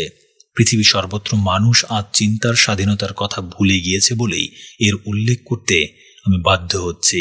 অন্যথায় এই বহুল আলোচিত সুস্পষ্ট বিষয়টির আলোচনায় অগ্রসর হতে আমি সংকোচ বোধ করতাম। প্রকৃত প্রস্তাবে এ বিষয়ের পুনরালোচনা আজ অপরিহার্য হয়ে দাঁড়িয়েছে। পূর্ণ সত্যে পৌঁছার ক্ষমতা মরণশীল মানুষের নেই, কিন্তু পূর্ণ সত্যের দিকে পর্যায়ক্রমে অগ্রসর হওয়া অসম্ভব নয়। প্রত্যেক দেশে প্রতিটি সাধারণ প্রয়োজনের ব্যাপারেই এক এক সময় এক একটি পূর্বপ্রাপ্ত মত প্রচলিত থাকে। যারা কোনো ব্যাপারে বিশেষ কিছু চিন্তা করেন না তারা এই গতানুগতিক মতকে জীবনযাত্রার পদ্ধতি হিসেবে সহজে গ্রহণ করে নেন এবং তা অনুসরণ করেন। এই পূর্বপ্রাপ্ত মত সম্পর্কে কোনো প্রশ্ন উঠালে নানা কারণে বিরোধের সৃষ্টি হয়। এসব কারণের মধ্যে সবচেয়ে উল্লেখযোগ্য হল গতানুগতিক ধারায় চলার সহজাত প্রবৃত্তি। এই প্রবৃত্তি যূথবদ্ধভাবে বসবাসকারী সকল প্রাণীর মধ্যেই বর্তমান। এর ফলে তারা তাদের দলের পরিপন্থী বৈশিষ্ট্য সম্পন্ন প্রাণীকে হত্যা করে। দ্বিতীয় উল্লেখযোগ্য কারণ হল যেসব বিশ্বাস অবলম্বন করে আমরা জীবনযাপন করি সেগুলো সম্পর্কে সন্দেহ প্রকাশ করার ফলে সৃষ্ট নিরাপত্তাহীনতার বোধ কোনো সাধারণ লোকের কাছে অবিকৃতভাবে যিনি বার্কলির দর্শন ব্যাখ্যা করতে চেষ্টা করেছেন তিনি এই বোধ থেকে উদ্ভূত ক্ষোভ দেখেছেন। প্রথমবার শুনে বার্কলির দর্শন থেকে একজন সাধারণ মানুষ যে ধারণা লাভ করেন তা হল এই অস্বস্তিকর সংশয় যে কোনো জিনিসই কঠিন অবস্থাতে নেই, ফলে চেয়ারের উপর বসা কিংবা ঘরের ভিত আমাদেরকে বহন করবে বলে আশা করা একটা বোকামি ছাড়া আর কিছুই নয়। এই সন্দেহ যেহেতু পীড়াদায়ক তাই তা বিরক্তির উৎপাদক। অবশ্য সম্পূর্ণ বিতর্কটাকেই যারা অর্থহীন বলে মনে করেন তাদের কথা আলাদা। বার্কলির দর্শনের এই প্রতিক্রিয়ার মতোই যা সত্য বলে মেনে নেওয়া হয়েছে তার সম্পর্কে কোনো প্রশ্ন উত্থাপিত হলে দৃঢ় বিশ্বাসের ভিত ভেঙে পড়ে এবং একটা হতবুদ্ধিকর ভীতির অবস্থা সৃষ্টি হয়। নতুন মতকে মানুষের অপছন্দ করার তৃতীয় কারণ, কায়েমি স্বার্থ পুরনো সব বিশ্বাসের সঙ্গে অবিচ্ছেদ্য সম্পর্কে যুক্ত। জিওর্দানো ব্রুনো থেকে ডারউইন পর্যন্ত বিজ্ঞানের বিরুদ্ধে গির্জার দীর্ঘকালের যুদ্ধের অন্যতম কারণ এটাই। সমাজতন্ত্র সম্পর্কে দূর অতীতে যে ভয়ঙ্কর ভীতি ছিল তার কারণও সম্পূর্ণরূপে এটাই। কিন্তু যারা সবকিছুর পেছনেই অর্থনৈতিক মতলব অনুসন্ধান করেন তাদের মতে এটা ধারণা করা ভুল হবে যে চিন্তার ক্ষেত্রে নতুনের বিরুদ্ধে ক্রোধ উদ্রেকের প্রধান উৎস একমাত্র কায়েমি স্বার্থ। কেবল এটাই যদি প্রধান উৎস হতো তাহলে বুদ্ধিবৃত্তির অগ্রগতি আরও অনেক দ্রুত হতো। গতানুগতিকতার সহজাত প্রবৃত্তি, অনিশ্চয়তার ভয় এবং কায়েমি স্বার্থ, এই সবগুলোই নতুন মত গ্রহণের বিরুদ্ধে ভীষণভাবে সক্রিয়। অধিকন্তু কোনো নতুন মত অন্যদের গ্রহণ করানোর চেয়ে নতুন কিছু উদ্ভাবন করা বেশি কঠিন। সারা জীবন চেষ্টা করেও প্রায় কেউই প্রকৃত মৌলিক কিছু উদ্ভাবন করতে পারেন না। এসব অসুবিধার কথা বিবেচনা করলে মনে হয় না যে কোনো সমাজে কখনো প্রচলিত মত ও বিশ্বাসের ঘোরতর বিরোধী মত খুব বেশি দেখা দিতে পারে।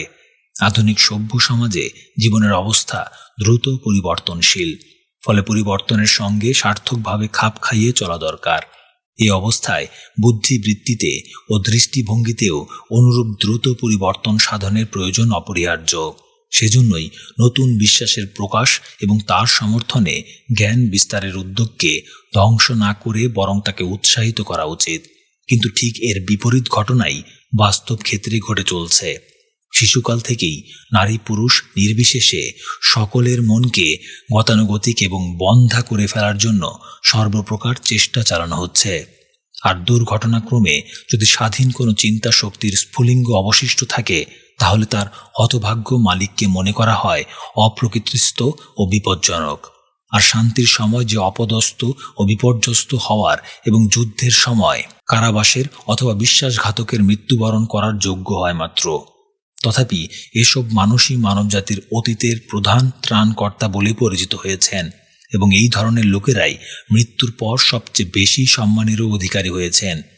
চিন্তার ও মতামতের সমস্তটা জগৎই রাষ্ট্রীয় নিয়ন্ত্রণের সম্পূর্ণ অনুপযোগী। যারা অতীতের বিশ্বাস সম্পর্কে অবহিত তাদের মতে এই জগৎ যতদূর সম্ভব স্বাধীন ও স্বতঃস্ফূর্ত অভিব্যক্তির উপযোগী হওয়া উচিত। শিশুদের শিক্ষাদানের জন্য রাষ্ট্রের চাপ যুক্তিসঙ্গত, কিন্তু তাদেরকে একই ছাঁচে শিক্ষা দিয়ে সুসমতার চরম সীমায় পৌঁছানোর চেষ্টা অযৌক্তিক। শিক্ষার ও মানুষ জীবনের জন্য যা সবচেয়ে প্রয়োজনীয় তা হল ব্যক্তিগত উদ্যোগ। রাষ্ট্রের কাজের শুরু এবং শেষ দুটোই হওয়া উচিত কোনো না কোনো প্রকার শিক্ষার চেষ্টার দ্বারা, এবং যদি সম্ভব হয় তাহলে শিক্ষা ব্যবস্থাকে এমন করা উচিত যার ফলে ব্যক্তির মানসিক স্বাতন্ত্র্য রক্ষিত হয় এবং সরকারি কুসংস্কারগুলো শিক্ষার্থীর মনে বদ্ধমূল হবার সুযোগ না পায়। ৩. কার্যক্ষেত্রে নিছক মতামতের প্রশ্নের চেয়ে উচিত অনুচিতের প্রশ্ন বেশি জটিল সমস্যার সৃষ্টি করে। দুর্বৃত্তেরা তাদের প্রয়োজনে হত্যা করাকে সহজভাবেই কর্তব্য মনে করে, কিন্তু সরকার তা মেনে নেয় না। বিবেকের নামে যারা আপত্তি তোলেন তারাও নিজেদের বিচার অনুযায়ী সৎভাবেই মৃত্যুদণ্ডকে অনুচিত মনে করেন, অথচ সরকার এটাও মেনে নেয় না। হত্যা করার বিশেষ অধিকার রাষ্ট্রের আছে। রাষ্ট্রীয় আদেশ ছাড়া হত্যা করা অপরাধ। আবার রাষ্ট্রের দ্বারা হত্যা করার জন্য আদিষ্ট হয়ে হত্যা না করাও অপরাধ। চুরি করা সম্পর্কেও একই কথা, যদি তা বৃহৎ আকারে না হয় কিংবা কোনো ধনবান লোকে না করে। চোর ডাকাতরাই প্রতিবেশীদের সঙ্গে আচরণে বল প্রয়োগ করে থাকে। তাই আমরা মোটামুটি স্থির করতে পারি, উদ্দেশ্য যতই বিবেকপ্রসূত হোক না কেন, ব্যক্তিগত বল প্রয়োগ প্রায় সকল ক্ষেত্রেই নিষিদ্ধ থাকা উচিত। কিন্তু এই নীতি অনুযায়ী মানুষ যদি কোনো কারণে বল প্রয়োগকে ন্যায়সঙ্গত বলে বিশ্বাস করতে না পারে তাহলেও রাষ্ট্রের আদেশে বল প্রয়োগ বাধ্য হবে। এই নীতির ন্যায্যতা প্রতিপন্ন হয় না। বিবেকের নামে যারা আপত্তি তোলেন তাদের শাস্তিকে স্পষ্টতই ব্যক্তি স্বাধীনতার বৈধ সীমার মধ্যে ব্যক্তি স্বাধীনতার অমর্যাদা বলে মনে হয়। বিধানের অধিকার রাষ্ট্রের রয়েছে।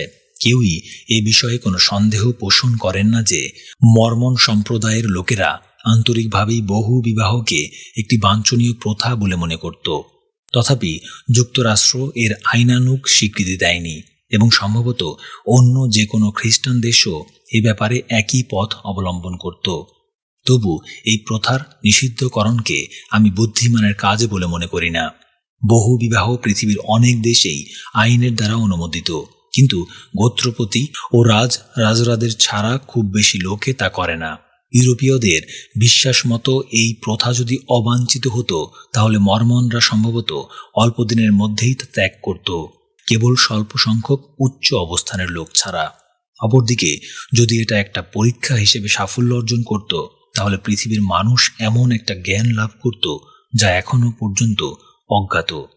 আমার মনে হয় এসব ব্যাপারে আইনের হস্তক্ষেপ কেবল তখনই হওয়া উচিত যখন তা কোনো ব্যক্তির ক্ষতির কারণ হয় এবং সে ক্ষতি ওই ব্যক্তির ইচ্ছার বিরুদ্ধে সাধিত হয়। সুপ্রজননবাদীরা যত যুক্তি দেখান না কেন, স্পষ্টই বোঝা যায় রাষ্ট্র কর্তৃক স্ত্রী কিংবা স্বামী নির্যাতনের পদ্ধতি নারী পুরুষ কেউই সহ্য করবে না। পরিষ্কার বোঝা যায় এ ব্যাপারে প্রচলিত জনমতই ঠিক, এবং তা ঠিক হওয়ার কারণ এই নয় যে মানুষ বুদ্ধি খাটিয়ে স্ত্রী বা স্বামী বাছাই করে, বরং তার কারণ তাদের নিজেদের পছন্দ মতো বিয়ে আরোপিত বিয়ের চেয়ে ভালো। বিয়ের ব্যাপারে যা প্রযোজ্য, ব্যবসা এবং পেশা নির্বাচনের বেলায়ও তা প্রযোজ্য হওয়া উচিত। যদিও পেশা নির্বাচনের ব্যাপারে কোনো কোনো লোকের বিশেষ কোনো পছন্দ নেই, তথাপি বেশিরভাগ লোকই কোনো কোনো পেশাকে অন্যান্য পেশার চেয়ে বেশি পছন্দ করেন। এরা যদি সরকারি কর্তৃপক্ষের দ্বারা বাধাগ্রস্ত না হয়ে নিজেদের পছন্দ মতো পেশায় নিজেদের নিয়োজিত করতে পারতেন তাহলে রাষ্ট্রের উপকারী নাগরিক হতে পারতেন। যে ব্যক্তির কোনো বিশেষ ধরনের কাজের প্রতি প্রবল আকর্ষণ রয়েছে সে ব্যক্তি স্বভাবতই একটু অদ্ভুত ধরনের মানুষ, এবং সম্ভবত তিনি খুব সাধারণ মানুষ নন। যাদের মধ্যে এ ধরনের প্রবল আগ্রহ বর্তমান, ব্যক্তি হিসেবে তারা খুবই গুরুত্বপূর্ণ। জোয়ান অফ আর্ক এবং ফ্লোরেন্স নাইটিঙ্গেল এ ধরনের অনুভূতি বশতই গতানুগতিকতাকে অগ্রাহ্য করেছিলেন। মাতসিনীর মতো অপ্রিয় বিষয়ের সংস্কারক ও আন্দোলনকারীরাও এই শ্রেণীভুক্ত, এবং অনেক বৈজ্ঞানিকও এই শ্রেণীতে পড়েন। এসব ক্ষেত্রে ব্যক্তিগত পছন্দের প্রশ্নটি সবচেয়ে বেশি মূল্য দাবি করে, এমনকি যদি তার পেছনে কোনো রকম সুস্পষ্ট যৌক্তিকতা দেখা না যায় তবু। চিত্তের কোনো বিশেষ বৃত্তির প্রতি আনুগত্য মোটেই কোনো ক্ষতির কারণ হবে না, বরং তাতে প্রচুর মঙ্গলের সম্ভাবনা রয়েছে। বাস্তব অসুবিধা হলো কামনা বাসনা থেকে এই বৃত্তিকে পৃথকভাবে চিনতে পারা, কারণ এই ধরনের বৃত্তি আর কামনা বাসনা উভয়েরই প্রকাশ কার্যক্ষেত্রে প্রায় একই রকম। এমন অনেক তরুণ রয়েছে যারা লেখক হতে আকাঙ্ক্ষী, অথচ কোনো নির্দিষ্ট বিষয়ে বই লেখার কোনো হৃদয় বৃত্তিগত তাড়না তাদের মধ্যে নেই। অনেকে চিত্রকর হতে চায়, অথচ তাদের মধ্যে ছবি আঁকার কোনো প্রবৃত্তিগত তাড়না অনুপস্থিত। কিন্তু সামান্য অভিজ্ঞতাতেই প্রকৃত প্রবৃত্তিগত তাড়না আর কৃত্রিম ইচ্ছার মধ্যকার পার্থক্য ধরা পড়ে যায়। আর কৃত্রিম ইচ্ছাকে কিছু সময়ের জন্য কাজ করতে দেয়া একটি আন্তরিক আবেগকে বঞ্চিত করার চেয়ে কম ক্ষতিকর। তথাপি সাধারণ মানুষ প্রায় সবসময়ই প্রবৃত্তিগত আন্তরিক তাড়নাকে বাধা দিতে চায়, কারণ এটাকে তারা অরাজক ও অযৌক্তিক বলে মনে করে। আর এই প্রবৃত্তিও প্রায়ই নিজের সম্পর্কে পূর্বান্নেই কোনো স্পষ্ট পরিচয় নিয়ে উপস্থিত হয় না। বিখ্যাত ব্যক্তিদের সম্পর্কে যা বিশেষভাবে সত্য, প্রচুর জীবনী শক্তি সম্পন্ন প্রত্যেক ব্যক্তি সম্পর্কেও তা আংশিকভাবে সত্য। যুবকদের মধ্যে সাধারণত কোনো কোনো বিশেষ কাজের প্রতি বেশি আগ্রহ লক্ষ্য করা যায়, যা প্রথম পর্যায়ে খুব নির্দিষ্ট থাকে না, কিন্তু শিক্ষা ও সুযোগের প্রভাবে ধীরে ধীরে সুস্পষ্ট রূপ লাভ করে। ফল লাভের জন্য কোনো কাজ করার পেছনে যে বাসনা ক্রিয়াশীল থাকে তা থেকে কোনো কাজের প্রতি অনুরাগ বশত সেই কাজে আত্মনিয়োগ করার প্রত্যক্ষ বৃত্তিগত তাড়নাকে পৃথক করে দেখতে হবে। একজন তরুণের জীবনে বিশেষ কাজের প্রতি স্বতঃস্ফূর্ত প্রবৃত্তিগত তাড়না না থাকলেও ওই কাজের বিরাট সাফল্যের পুরস্কার অর্জনের বাসনা থাকতে পারে। কিন্তু যারা সত্যই বিরাট কিছু অর্জন করতে সমর্থ হন, তারা যদি পুরস্কারের আকাঙ্ক্ষা করেনও, তবু তাদের স্বভাবে এমন একটা কিছু থাকে যা তাদেরকে এমন কাজ পছন্দ করতে তাদের প্রণোদিত করে, যা তাদের আকাঙ্ক্ষাকে সাফল্যমণ্ডিত করার জন্য অবশ্যই তাদের করা কর্তব্য। এই মনোবৃত্তিকে যদি শিল্পী মনোবৃত্তি বলি তাহলে ব্যক্তি জীবনে এর মূল্য অপরিসীম, এবং প্রায় সকল সময় পৃথিবীর পক্ষেও তা অমূল্য। নিজের মধ্যে এবং অন্যের মধ্যে এই জিনিসটিকে মর্যাদা দানের দ্বারাই পৃথিবীর 10 ভাগের 9 ভাগ মহৎ জীবন গঠিত হয়। প্রায় সকল মানুষের মধ্যে এই বৃত্তি কোমল অবস্থায় থাকে এবং সহজেই তা বিনাশপ্রাপ্ত কিংবা বাধাপ্রাপ্ত হয়। পিতামাতা ও শিক্ষকরা প্রায় সবসময়ই মানব চিত্তের এই বৃত্তিটির প্রতি শত্রুভাবাপন্ন। আর আমাদের অর্থনৈতিক ব্যবস্থা তরুণ তরুণীদের অন্তঃস্থিত এই বৃত্তির শেষ ধ্বংসাবশেষটুকুকেও নিংড়ে নেয়। এর ফলে মানুষ ব্যক্তি সত্তা বজায় রাখতে এবং সহজাত অহংবোধের জন্মগত অধিকার রক্ষা করতে ব্যর্থ হয়। মানুষ হয়ে পড়ে যন্ত্রজাত দ্রব্যের মতো ছাঁচে করা, নিতান্ত পোষ মানা আমলা ও ড্রিল সার্জেন্টদের জন্য সুবিধাজনক। তখন তাদেরকে পরিসংখ্যানে ট্যাবুলেট করতে গেলেও আর ভুলের সম্ভাবনা থাকে না।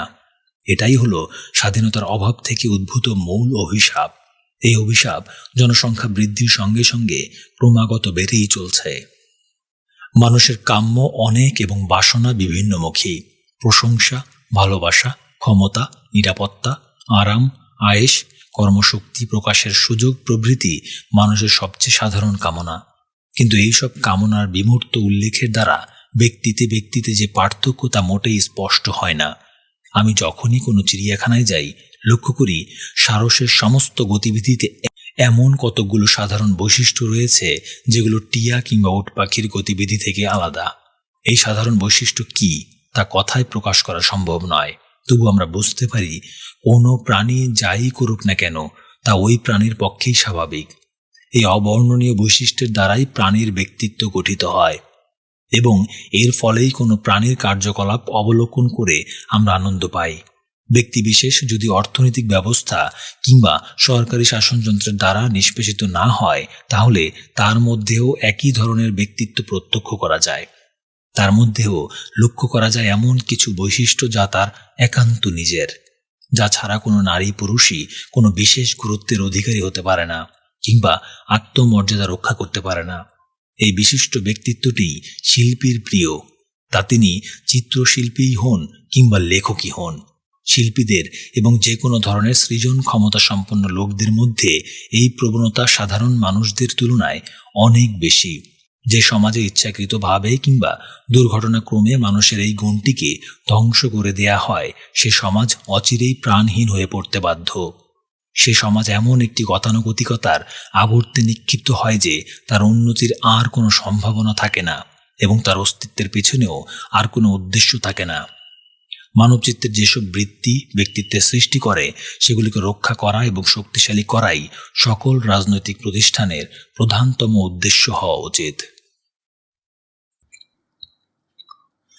4. ব্যক্তি স্বাতন্ত্র্য ও রাষ্ট্রীয় নিয়ন্ত্রণের প্রশ্নে এখন আমরা কতকগুলো সাধারণ নীতিতে পৌঁছতে পারি। মানুষের প্রবৃত্তি বা তাড়না সমূহের বৃহত্তর অংশকে দুটি ভাগে বিভক্ত করা যায়। 1. সত্ত্বাধিকারমূলক এবং 2. সৃজনমূলক বা গঠনমূলক। সামাজিক প্রতিষ্ঠানগুলো মানুষের তাড়না সমূহের পোশাকি বা শরীরী রূপ মাত্র। সেগুলোকেও অন্তর্নিহিত তাড়না বিচারে মোটামুটি শ্রেণীভুক্ত করা যায়।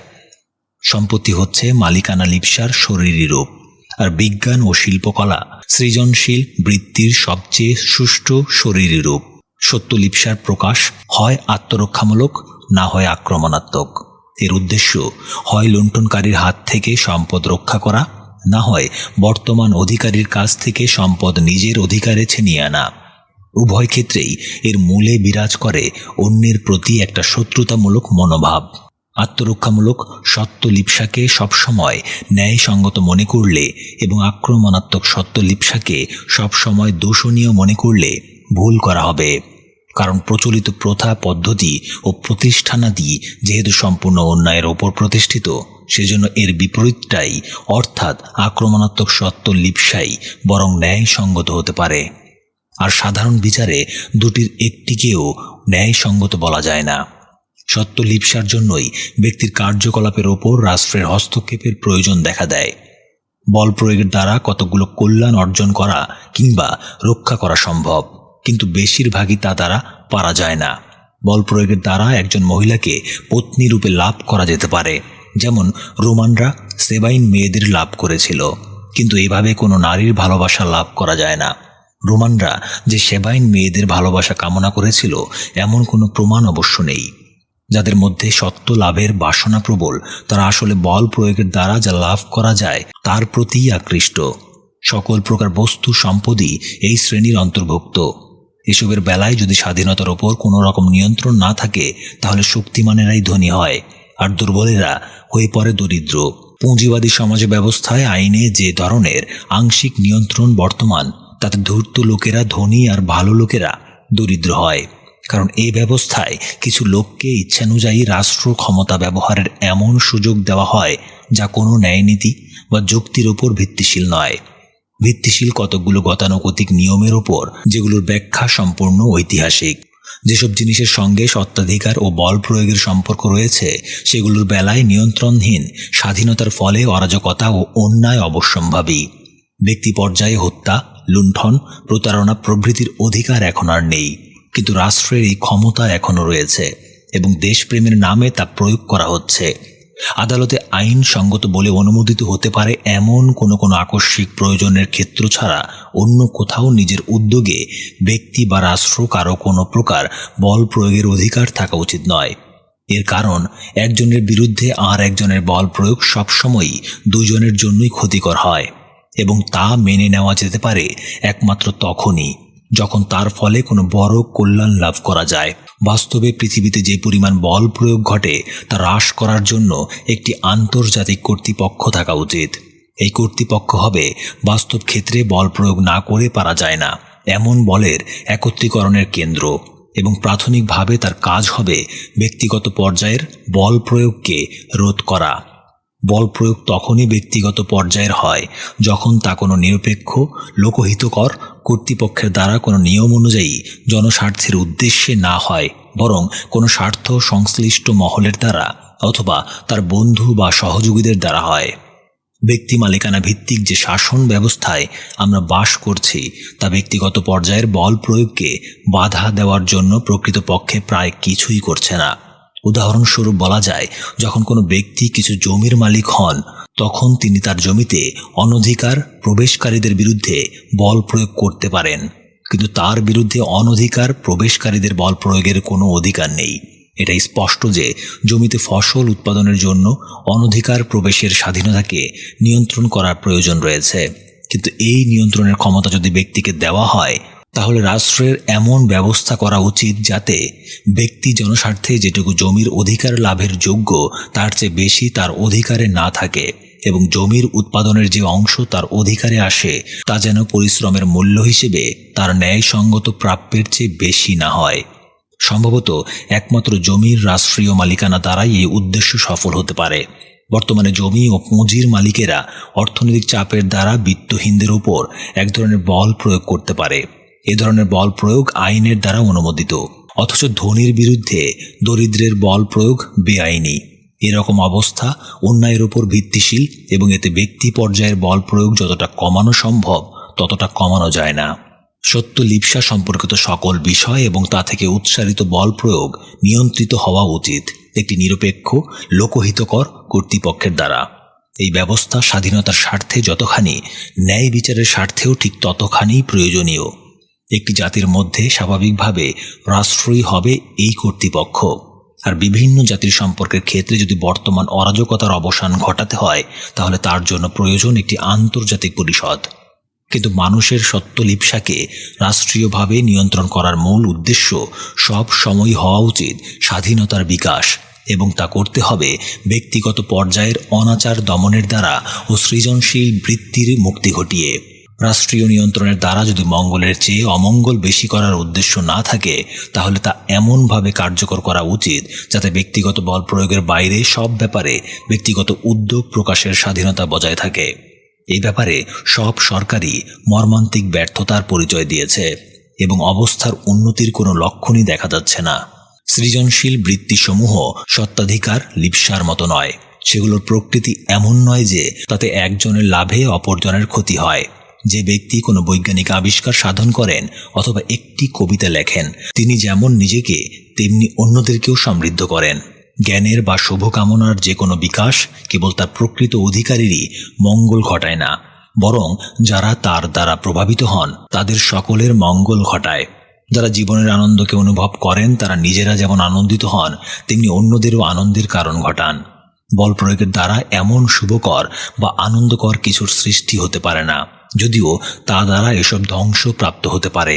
এগুলোর বেলায় কোনো বন্টনমূলক ন্যায় নীতির প্রশ্ন নেই, কারণ এগুলোতে প্রত্যেকের লাভই সকলের লাভ। এসব কারণে মানুষের জীবনের সৃজনশীল দিকটা সকল প্রকার রাষ্ট্রীয় নিয়ন্ত্রণ থেকে যতদূর সম্ভব মুক্ত থাকা উচিত, যাতে তা স্ফূর্তি ও পরিপুষ্টি লাভ করতে পারে। ব্যক্তি জীবনের এই দিকটির জন্য রাষ্ট্রের একমাত্র করণীয় হল আত্মপ্রকাশের ও চর্চার সুযোগ দানের জন্য যথাসম্ভব উৎকৃষ্ট উপায় অবলম্বন করা। প্রত্যেক জীবনেরই একটি অংশ সমাজের দ্বারা নিয়ন্ত্রিত এবং আরেকটি অংশ ব্যক্তিগত উদ্যোগ দ্বারা পরিচালিত হয়। প্রতিভাবান ব্যক্তিদের এবং সৃজনশীল চিন্তাবিদদের মতো গুরুত্বসম্পন্ন লোকদের বেলায় জীবনের যে অংশ ব্যক্তিগত উদ্যোগ দ্বারা পরিচালিত তাই প্রধান। জীবনের এই অংশটিকে কেবলমাত্র তখনই নিয়ন্ত্রণ করা উচিত যখন তা আক্রমণাত্মক বা পরজীবী হয়ে ওঠে। অন্যথায় এর বিকাশের ও শক্তি বৃদ্ধির জন্যই সম্ভাব্য সকল উপায় অবলম্বন করা উচিত। সব মানুষ একইভাবে একই রকম চিন্তা করবেন। মানুষকে এমনভাবে তৈরি করা কখনো শিক্ষার উদ্দেশ্য হওয়া উচিত নয়।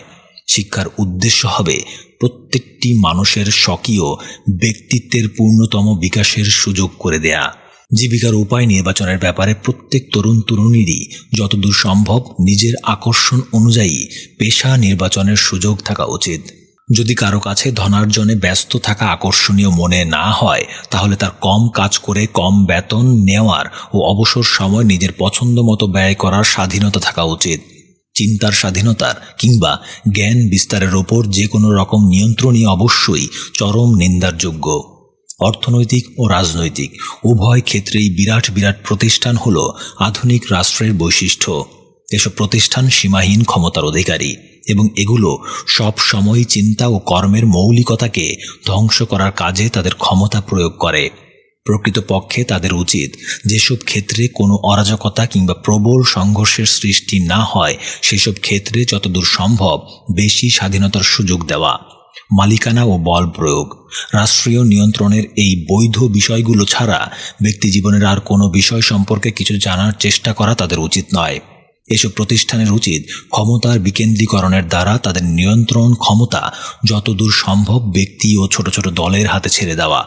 যদি তা না করা হয় তাহলে এসব প্রতিষ্ঠানের প্রধানরা অতিরিক্ত ক্ষমতা খাটানোর অভ্যাসের মধ্য দিয়ে নিশ্চিতভাবে অত্যাচারী হয়ে উঠবে এবং সুযোগ মতো এমন অনধিকার হস্তক্ষেপে লিপ্ত হবে যা ব্যক্তিগত উদ্যোগকে ধ্বংস করে দেবে। বর্তমান জগৎ যে সমস্যার সম্মুখীন তা হল প্রতিষ্ঠানের আকার ও পরিধির পরিবর্তনের সঙ্গে ব্যক্তিগত উদ্যোগের সম্পর্ক স্থাপন।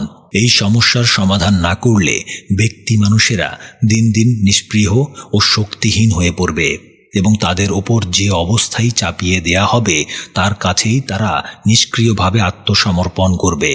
যে সমাজে ব্যক্তি মানুষ এই ধরনের অবস্থায় নিপতিত সে সমাজ কখনো প্রগতিশীল হতে পারে না এবং বিশ্বের মানসিক বা আত্মিক সম্পদ ভাণ্ডারে কোনো অবদান রাখতে পারে না।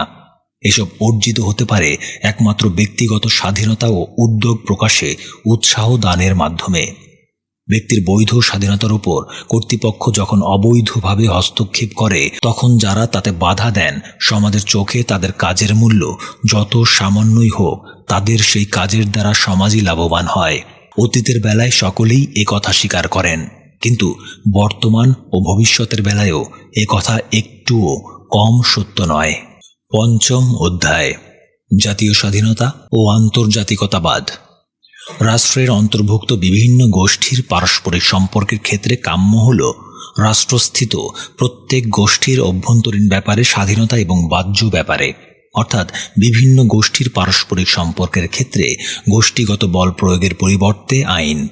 ঠিক তেমনি পৃথিবীর বিভিন্ন রাষ্ট্রের পারস্পরিক সম্পর্কের ক্ষেত্রেও কাম্য হল প্রত্যেক রাষ্ট্রের অভ্যন্তরীণ ব্যাপারে স্বাধীনতা এবং বাহ্য ব্যাপারে বল প্রয়োগের পরিবর্তে আইনের অস্তিত্ব। তবে রাষ্ট্রের মধ্যকার বিভিন্ন গোষ্ঠীর বেলায় গোষ্ঠীসমূহের অভ্যন্তরীণ স্বাধীনতার উপরই বর্তমানে বিশেষ গুরুত্ব প্রদান করতে হবে, কারণ এই জিনিসটিরই অভাব এখন। মধ্যযুগের অবসানের সময় থেকে আইনের নিয়ন্ত্রণ মোটামুটি প্রতিষ্ঠিত হয়েছে। পক্ষান্তরে বিভিন্ন রাষ্ট্রের পারস্পরিক সম্পর্কের ক্ষেত্রে প্রত্যেক রাষ্ট্রের বাহ্য ও অভ্যন্তরীণ উভয় ব্যাপারেই স্বাধীনতা রয়েছে, কিন্তু কোনো আইন বা কেন্দ্রীয় শাসনের অস্তিত্ব নেই। ইউরোপে এখন আমরা যে পর্যায়ে পৌঁছেছি তা গোলাপের যুদ্ধের সময়কার আমাদের অভ্যন্তরীণ অবস্থার সঙ্গে তুলনীয়। তখনও কলহমত্ত ব্যারনরা তাদের উপর অর্পিত শান্তি রক্ষার দায়িত্ব পালনে তাদের ব্যর্থতা রাজার শান্তি রক্ষার প্রচেষ্টাকে ব্যর্থ করে দিয়েছিল। তাই দেখা যাচ্ছে দুই ক্ষেত্রেই লক্ষ্য যদিও এক, তবু তা অর্জনের পদ্ধতি সম্পূর্ণ ভিন্ন। যতদিন পর্যন্ত রাষ্ট্রের সীমা পরিবর্তিত হয়ে যতটা সম্ভব জাতির সীমার সঙ্গে এক হয়ে না যাবে, ততদিন পর্যন্ত ভালো কোনো আন্তর্জাতিক ব্যবস্থা সম্ভব হবে না। কিন্তু জাতি বলতে আমরা কি বোঝাতে চাই তাই স্পষ্ট করা সহজ নয়। আইরিশটা কি একটি জাতি? স্বায়ত্তশাসনবাদীরা বলবেন হ্যাঁ, এককেন্দ্রিক শাসনবাদীরা বলবেন না। আলস্টারবাসীরা কি একটি জাতি? এককেন্দ্রিক শাসনবাদীরা বলবেন হ্যাঁ, স্বায়ত্তশাসনবাদীরা বলবেন না। এসব ক্ষেত্রে কোনো জনসমষ্টিকে জাতি বলা উচিত কিনা তা দল মত সাপেক্ষ। একজন জার্মান বলবেন রাশিয়ার পোল্যান্ডবাসীরা একটি জাতি, কিন্তু প্রাশিয়ার পোল্যান্ডবাসীদের কথা উঠলে তারা অবশ্যই তাকে প্রাশিয়ার একটি অংশ বলবেন। এমন অনেক অধ্যাপককেই ভাড়া করে আনা সম্ভব, যারা নরগোষ্ঠী, ভাষা, ইতিহাস ইত্যাদি যুক্তি দেখিয়ে কোনো বিতর্কমূলক জনসমষ্টিকে তাদের প্রভুদের অভিপ্রায় মতো জাতি বলে কিংবা জাতি নয় বলে রায় দিতে পারবেন। এসব বিতর্ক থেকে মুক্তি পাওয়ার জন্য প্রথমে অবশ্যই আমাদের চেষ্টা করতে হবে জাতির সংজ্ঞা নির্ধারণের। যদিও ভাষাগত ঐক্য এবং অভিন্ন ঐতিহাসিক বিকাশ জাতি গঠনে সাহায্য করে, তবু কেবল এগুলোর ওপর নির্ভর করেই জাতির সংজ্ঞা নিরূপণ করা উচিত নয়। নরগোষ্ঠী, ধর্ম এবং ভাষার বিভিন্নতা সত্ত্বেও সুইজারল্যান্ডের জনগণ একটি জাতি। ইংল্যান্ড এবং স্কটল্যান্ড যদিও গৃহযুদ্ধের সময়ে এক জাতি ছিল না, তবু এখন তারা এক জাতি। প্রবল বিবাদের সময় ক্রোমওয়েলের উক্তি দ্বারা দেখানো হয় যে তিনি স্কটল্যান্ডবাসীদের রাজ্যভুক্ত হবার চেয়ে বরং রাজপন্থীদের আধিপত্য স্বীকার করতেও রাজি ছিলেন। গ্রেট ব্রিটেন এক জাতি হবার আগেই এক রাষ্ট্র ছিল, অপরদিকে জার্মানি এক রাষ্ট্র হবার আগে থেকেই এক জাতি। জাতি গঠনের উপাদান হচ্ছে একটি ভাবাবেগ ও একটি স্বতঃস্ফূর্ত প্রবৃত্তি। ভাবাবেগ হচ্ছে সাদৃশ্যবোধের এবং প্রবৃত্তি হচ্ছে একই গোষ্ঠী বা দলভুক্ত থাকার। একদল মেষের অথবা যে কোনো জুতোচারী প্রাণীর একসঙ্গে বাস করার পেছনে যে মনোবৃত্তি কাজ করে, মানুষের জাতীয়তা বোধের পেছনেও সেই মনোবৃত্তি আরও ব্যাপকভাবে ক্রিয়াশীল। জাতির সঙ্গে যে ভাবাবেগ যুক্ত তা পারিবারিক অনুভূতির একটি মৃদু অথচ পরিব্যাপ্ত রূপ। ইংল্যান্ডের বাইরে কিছুদিন কাটিয়ে যদি আমরা ইংল্যান্ডে ফিরে আসি, তাহলে পরিচিত পরিমণ্ডলে ঘরোয়া পরিবেশে আমরা একটা বন্ধুত্বপূর্ণ আবহ অনুভব করি। আর তখন এটা বিশ্বাস করাও সহজ হয়ে ওঠে যে ইংরেজরা মোটামুটি ভালো, কিন্তু বিদেশিরা অনেক খারাপ ও দুরভিসন্ধিপূর্ণ। এ ধরনের অনুভূতি বিরাজ করলে একটি জাতিকে একটি রাষ্ট্রে সংগঠিত করা সহজ নয়। এই অবস্থায় সাধারণ জাতীয় সরকার প্রতিষ্ঠা মোটেই দুরূহ হয় না। আমরা অনুভব করি সরকার আমাদেরই এবং আমরা নিজেরা শাসক হলে আমাদের আইন কানুন যেমন হতো এখনও সেগুলো মোটামুটি তেমনই রয়েছে। একটি জাতির সদস্যদের অচেতন মনে একটি সাধারণ উদ্দেশ্য সাধনের সহজাত মনোবৃত্তি সর্বদা সক্রিয় থাকে।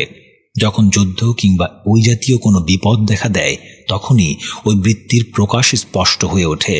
সে পরিস্থিতিতে যে ব্যক্তি তার দেশের সরকারের আদেশের বিরুদ্ধাচরণ করতে চায়, সেই একটি মানসিক দ্বন্দ্বের সম্মুখীন হয়। অথচ বিদেশি সরকারের বিরুদ্ধাচরণ করতে গিয়ে অনুরূপ কোনো দ্বন্দ্ব দেখা দেয় না। নিজস্ব সরকারের বিরুদ্ধাচরণ করতে গিয়েও প্রত্যেকেই কম বেশি সচেতনভাবে এমন একটি আশা হৃদয়ে পোষণ করে যে সরকার একদিন তার চিন্তা গ্রহণ করবেই।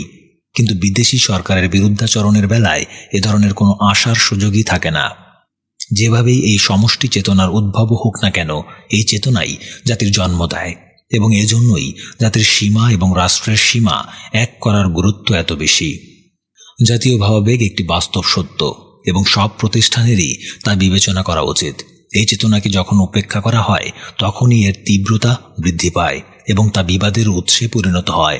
আগ্রাসী পর্যায়ে গিয়ে না পৌঁছা পর্যন্ত এর স্বাধীন বিকাশ ঘটতে দিলেই এতে ক্ষতির সম্ভাবনা থাকে না। কিন্তু মূলত এই অনুভূতিটা প্রশংসাযোগ্য বা মঙ্গলজনক নয়। মানবজাতির ক্ষুদ্র একটি অংশে মানুষের পারস্পরিক সহানুভূতি সীমাবদ্ধ থাকুক, এই নীতি বুদ্ধির পরিচায়ক নয়, কাম্যও নয়। মানুষের আচার ব্যবহার, রীতি নীতি ও ঐতিহ্যে বৈচিত্র্য থাকা ভালো। এতে বিভিন্ন জাতি বিভিন্ন ধরনের উৎকর্ষ অর্জনে সমর্থ হয়। কিন্তু জাতীয়তা বোধের মধ্যে সবসময়ই বিদেশিদের প্রতি একটি সুপ্ত কিংবা স্পষ্ট শত্রুতামূলক মনোভাবের প্রকাশ থাকে। যতদূর দেখা যায়, বাইরের শত্রুতামূলক চাপ থেকে মুক্ত জাতির মধ্যে জাতীয় চেতনা বজায় থাকে না, আর দলগত প্রেরণা থেকে উদ্ভূত নৈতিক বিবেচনার সীমা সংকীর্ণ এবং তা প্রায় সব সময়ই ক্ষতিকর। এতে মানুষ কেবল নিজের দলের স্বার্থে যা ভালো তাকেই ভালো বলে স্বীকার করে, আর কোনো জিনিস যদি সমগ্র মানব জাতির পক্ষে কল্যাণকর হওয়া সত্ত্বেও তার নিজের দলের স্বার্থহানি ঘটায়, তাহলেই সে তাকে খারাপ বলে নির্দেশ করে। এই দলীয় নৈতিক দৃষ্টিভঙ্গি যুদ্ধের সময়ে প্রত্যক্ষভাবে প্রকাশ পায় এবং তখন তা মানুষের সাধারণ চিন্তাকেও সম্পূর্ণভাবে আচ্ছন্ন করে ফেলে। যদিও জার্মানির পরাজয়কে সব ইংরেজি পৃথিবীর জন্য মঙ্গলজনক বলে ভাবে, তবু তারা প্রায় সকলেই জার্মানদের সম্মানের চোখে দেখে, কারণ তারা ভাবে জার্মানরা নিজেদের দেশের জন্য যুদ্ধ করছে। দলীয় নৈতিক বিচার পদ্ধতির চেয়ে উন্নততর নৈতিক বিচার পদ্ধতি দ্বারাও যে মানুষের কার্যকলাপ পরিচালিত হতে পারে, এটা তাদের ধারণাতেই আসে না। কোনো ব্যক্তি যখন নিজের চিন্তাকে অন্য জাতি অপেক্ষা নিজের জাতির প্রতি বেশি নিয়োজিত রাখেন, তখন সাধারণভাবে ঠিকই করেন, কারণ তার কার্যকলাপ দ্বারা তারা নিজের জাতিই প্রভাবিত হতে পারে বেশি।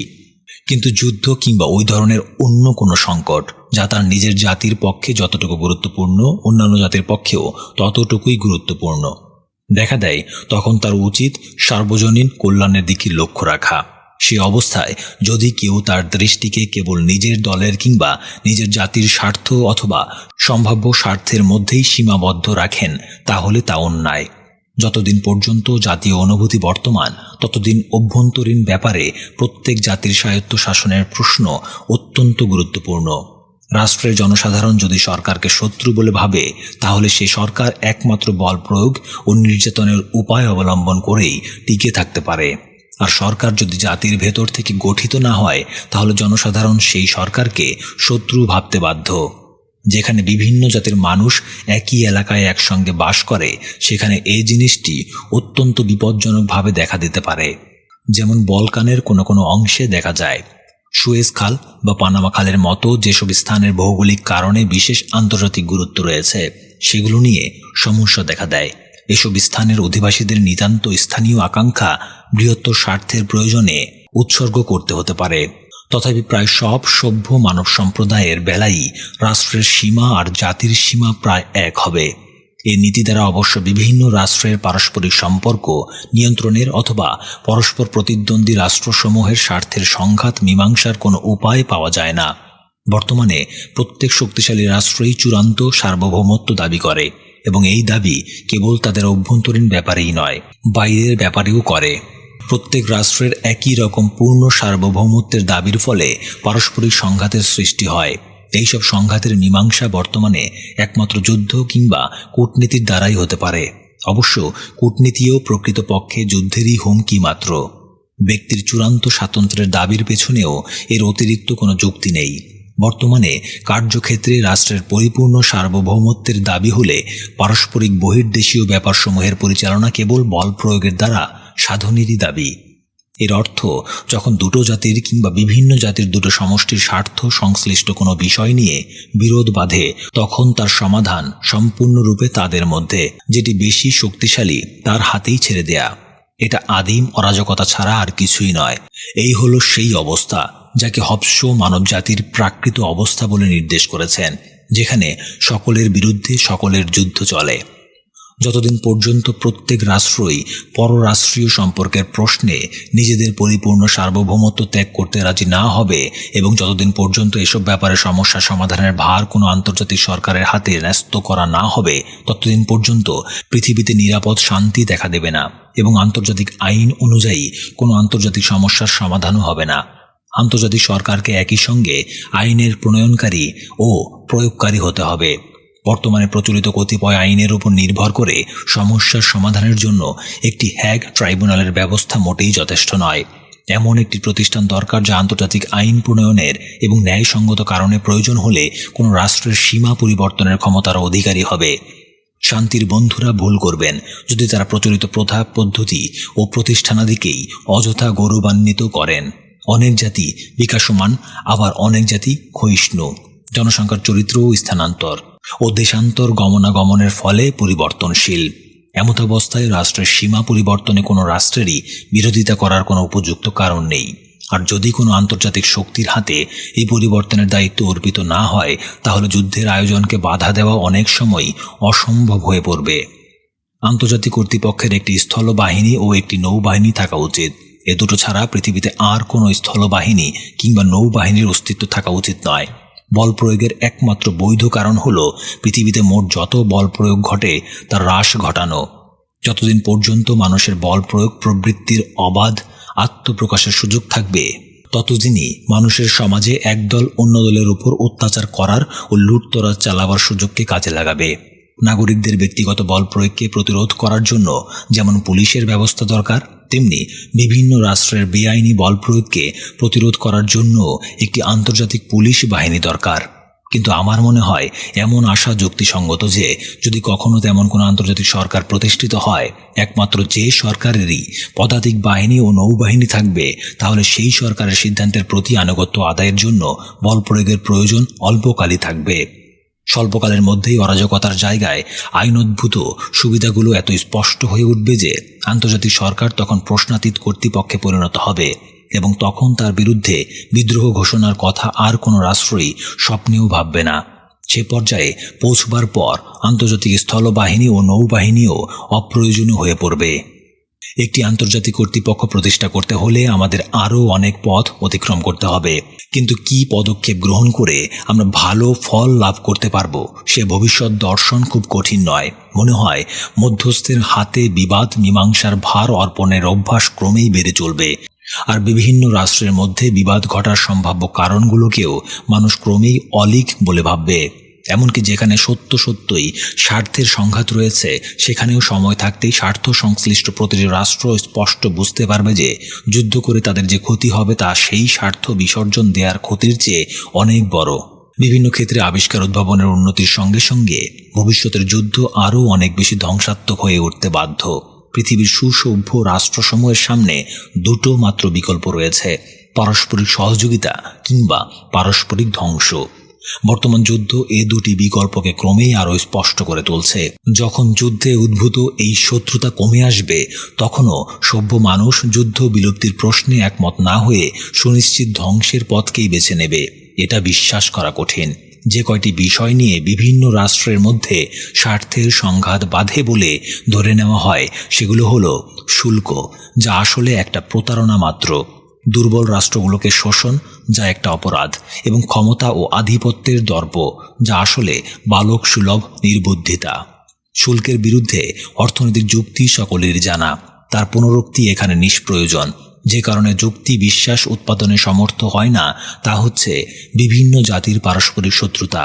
ইংল্যান্ড ও স্কটল্যান্ডের মধ্যে কিংবা ল্যাঙ্কাশায়ার ও ইয়র্কশায়ারের মধ্যে শুল্ক প্রবর্তনের প্রস্তাব কেউই করেন না। তবে দেশক যুক্তির সাহায্যে দুই রাষ্ট্রের মধ্যে শুল্ক সমর্থন করা হয়, সেগুলোর সাহায্যে দুই জেলা বা দুই অঞ্চলের মধ্যেও শুল্ক প্রবর্তনের কথা বলা যায়। আন্তর্জাতিক স্বাধীন বাণিজ্য অর্থনৈতিক দিক দিয়ে নিঃসন্দেহে মানবজাতির পক্ষে কল্যাণকর হবে। বিভিন্ন জাতির পারস্পরিক ঘৃণা এবং সন্দেহ যদি বিলুপ্ত হয়, তাহলে নিঃসন্দেহে ভবিষ্যতে একদিন স্বাধীন বাণিজ্য নীতি গৃহীত হবে। বিশ্ব শান্তির দিক দিয়ে দেখলে বিভিন্ন সভ্য রাষ্ট্রের মধ্যে স্বাধীন বাণিজ্যের গুরুত্বের চেয়ে উপনিবেশ দেশগুলোকে বাণিজ্যের সুযোগ দানের গুরুত্ব অনেক বেশি। সর্বত্র বাজার অন্বেষণের প্রবণতাই যুদ্ধের অন্যতম প্রধান কারণ। ইউরোপীয় রাষ্ট্র ব্যবস্থার অন্যতম প্রধান উদ্দেশ্য হয়ে দাঁড়িয়েছে দুর্বল জাতিগুলোকে শোষণ করা। বাণিজ্যই তাদের একমাত্র কিংবা প্রধান লক্ষ্য নয়। তারা চায় পুঁজি বিনিয়োগের সুযোগ। শিল্পের চেয়ে টাকা লগ্নিদানের উৎসাহই এক্ষেত্রে বেশি। সচেতনভাবেই হোক আর অসচেতনভাবেই হোক, প্রতিদ্বন্দ্বী কূটনীতিবিদরা প্রায় সকল ক্ষেত্রেই প্রতিদ্বন্দ্বী ধনিক গোষ্ঠীর দাস। অর্থ লগ্নিদারদের নিজেদের যদিও কোনো জাতি নেই, তবু জাতিগত সংস্কারের সুরসুরি দেওয়ার কৌশল তারা ভালোই জানে এবং করদাতাদের যেসব ব্যয় থেকে তারা লাভবান হয়, সেগুলোতে করদাতাদের আকৃষ্ট করতে তারা সক্ষম হয়। পুঁজিবাদী শাসন ব্যবস্থাকে মেনে নেওয়ার ফলে যে মাসুল পৃথিবীকে দিতে হয় তারই একটা অংশ হলো স্বদেশে তাদের সৃষ্ট অনাচার, আর যেসব জাতিকে তারা শোষণ করে সেগুলোর উপর তাদের ধ্বংসলীলা। কিন্তু জাতীয় গর্ববোধের ভাবাবেগ যুক্ত না হলে শুল্কের বা লগ্নিদারদের দ্বারা কোনো বিরাট ক্ষতি হতো না। সভ্যতার পক্ষে যেসব বিষয় গুরুত্বপূর্ণ, জাতীয় গর্ববোধ যদি সেগুলো নিয়ে প্রতিযোগিতায় অবতীর্ণ হতো তাহলে তা মঙ্গলের কারণ হতো।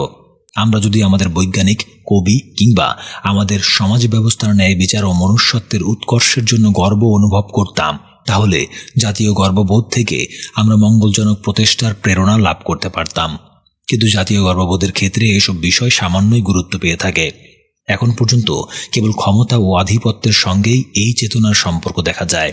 জাতীয় গর্ববোধের লক্ষ্য স্বজাতির দখলকৃত ভূমির সীমাবর্ধন ও অন্য জাতির ইচ্ছার বিরুদ্ধে তার উপর নিজের জাতির প্রভাব বিস্তার। সংকীর্ণ দলীয় নৈতিক দৃষ্টিভঙ্গির কারণে এসব প্রবণতা আরও শক্তিশালী হয়ে ওঠে।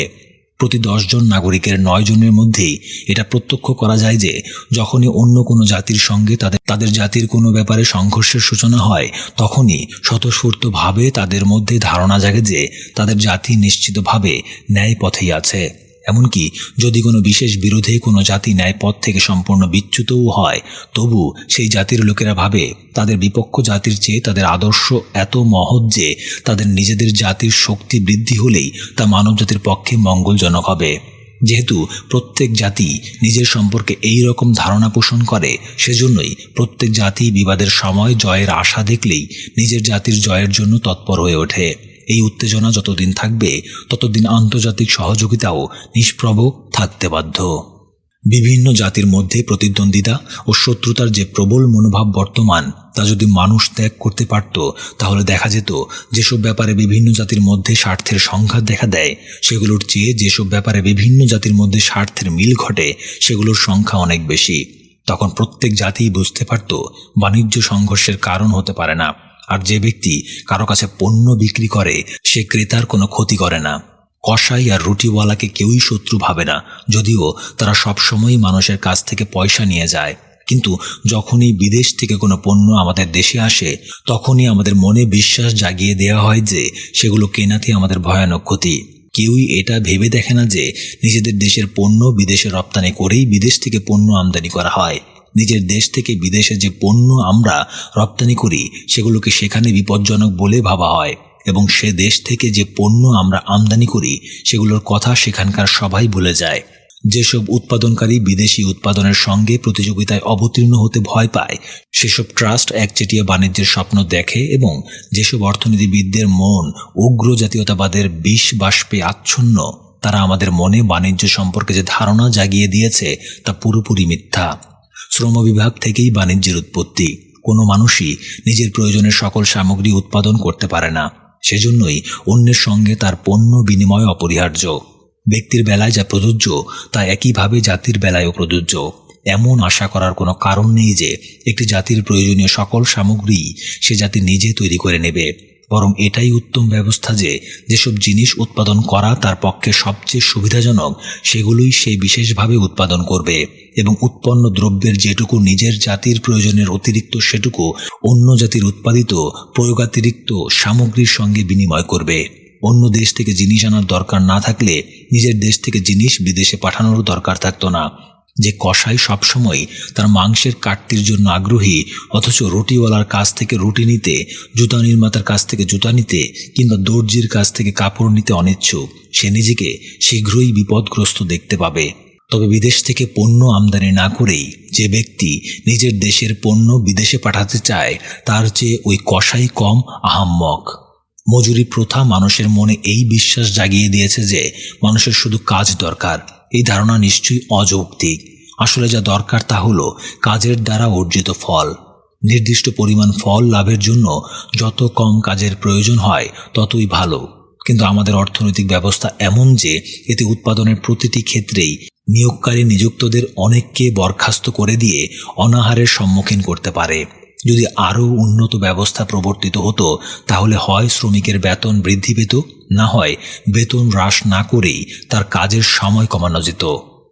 আমাদের অর্থনৈতিক ব্যবস্থা উল্টো নিয়মে চলছে। এতে ব্যক্তির স্বার্থের সঙ্গে সমাজের স্বার্থের হাজার রকমের সংঘাত। কিন্তু উন্নততর পদ্ধতিতে এ ধরনের সংঘাতের কোনো অস্তিত্ব থাকবে না। মুক্ত বাণিজ্যের সুবিধা ও শুল্কের অসুবিধা সকলের কাছেই স্পষ্ট হয়ে উঠবে। বাণিজ্যের কথা বাদ দিলে যেসব বিষয় নিয়ে সভ্যতা গড়ে ওঠে সেগুলোতে বিভিন্ন জাতির স্বার্থ এক সূত্রে বাঁধা। আবিষ্কার উদ্ভাবনের দ্বারা সকলেরই মঙ্গল সাধিত হয়। বিজ্ঞানের উন্নতি সমস্ত সভ্য জগতের কাছেই একই রকম লাভজনক। একজন বৈজ্ঞানিক জাতিতে ইংরেজ না ফরাসি না জার্মান তা আসলে মোটেই গুরুত্বপূর্ণ নয়। তার আবিষ্কার সমূহে সকলেরই সমান অধিকার। সেগুলো দ্বারা লাভবান হওয়ার জন্য প্রয়োজন একমাত্র বুদ্ধির। শিল্প, সাহিত্য ও জ্ঞানের জগৎটা পুরোপুরি আন্তর্জাতিক। এসব ক্ষেত্রে এক দেশে যা সৃষ্টি হয় তা কেবল সেই দেশের জন্যই নয়, সমগ্র মানবজাতির জন্য। যদি আমরা নিজেরা নিজেদের প্রশ্ন করি কি কি কারণে মানুষ পশুর ঊর্ধ্বে, কি কি জিনিসের জন্য আমরা ভাবতে পারি যে মানব প্রজাতি অন্য যে কোনো প্রজাতির চেয়ে উৎকৃষ্ট, তাহলে আমরা দেখতে পাবো সেগুলোর একটিও কোনো এক জাতির একচেটিয়া সম্পত্তি নয়, বরং প্রত্যেকটি এমন জিনিস যাতে সমগ্র মানবজাতির অধিকার রয়েছে। সেসব জিনিসের প্রতি যাদের একটুও অনুরাগ রয়েছে, যারা মনুষ্যত্বের ও মনুষ্যচিত কার্যাবলীতে মানবজাতিকে সাফল্যমণ্ডিত দেখতে চান, তারা জাতীয় সীমার প্রতি কম মনোযোগ দেন। কোন ব্যক্তি কোন রাষ্ট্রের প্রতি অনুগত তাও কম হিসাব করেন। নিজের জীবনের অভিজ্ঞতা থেকে আমি রাজনৈতিক পরিমণ্ডলের বাইরে অন্য ক্ষেত্রে আন্তর্জাতিক সহযোগিতার গুরুত্ব উপলব্ধি করেছি। কিছুকাল আগে পর্যন্ত আমি একটি নতুন বিজ্ঞানের শিক্ষাদানে নিয়োজিত ছিলাম। পৃথিবীর অত্যন্ত অল্প সংখ্যক লোকই সে বিজ্ঞান শিক্ষাদানে সমর্থ। এই বিজ্ঞানে আমার নিজের কাজ মূলত একজন জার্মান ও একজন ইতালিয়ানের কাজের উপর নির্ভরশীল ছিল। আমার ছাত্রেরা এসেছিল সব দেশ থেকেই, France, Germany, Austria, Russia, Greece, Japan, চীন, ভারত ও আমেরিকা থেকে। আমরা আমাদের জাতীয়তার বিভিন্নতা সম্পর্কে একটুও সচেতন ছিলাম না। আমরা নিজেদেরকে সভ্যতার সেবক বলে ভেবেছি। মনে হয়েছে যেন এক অজ্ঞাত অরণ্যের মধ্য দিয়ে, যেখানে কোনো কালে কোনো মানুষের পদক্ষেপ পড়েনি। আমরা নতুন পথ তৈরি করে করে অগ্রসর হচ্ছি।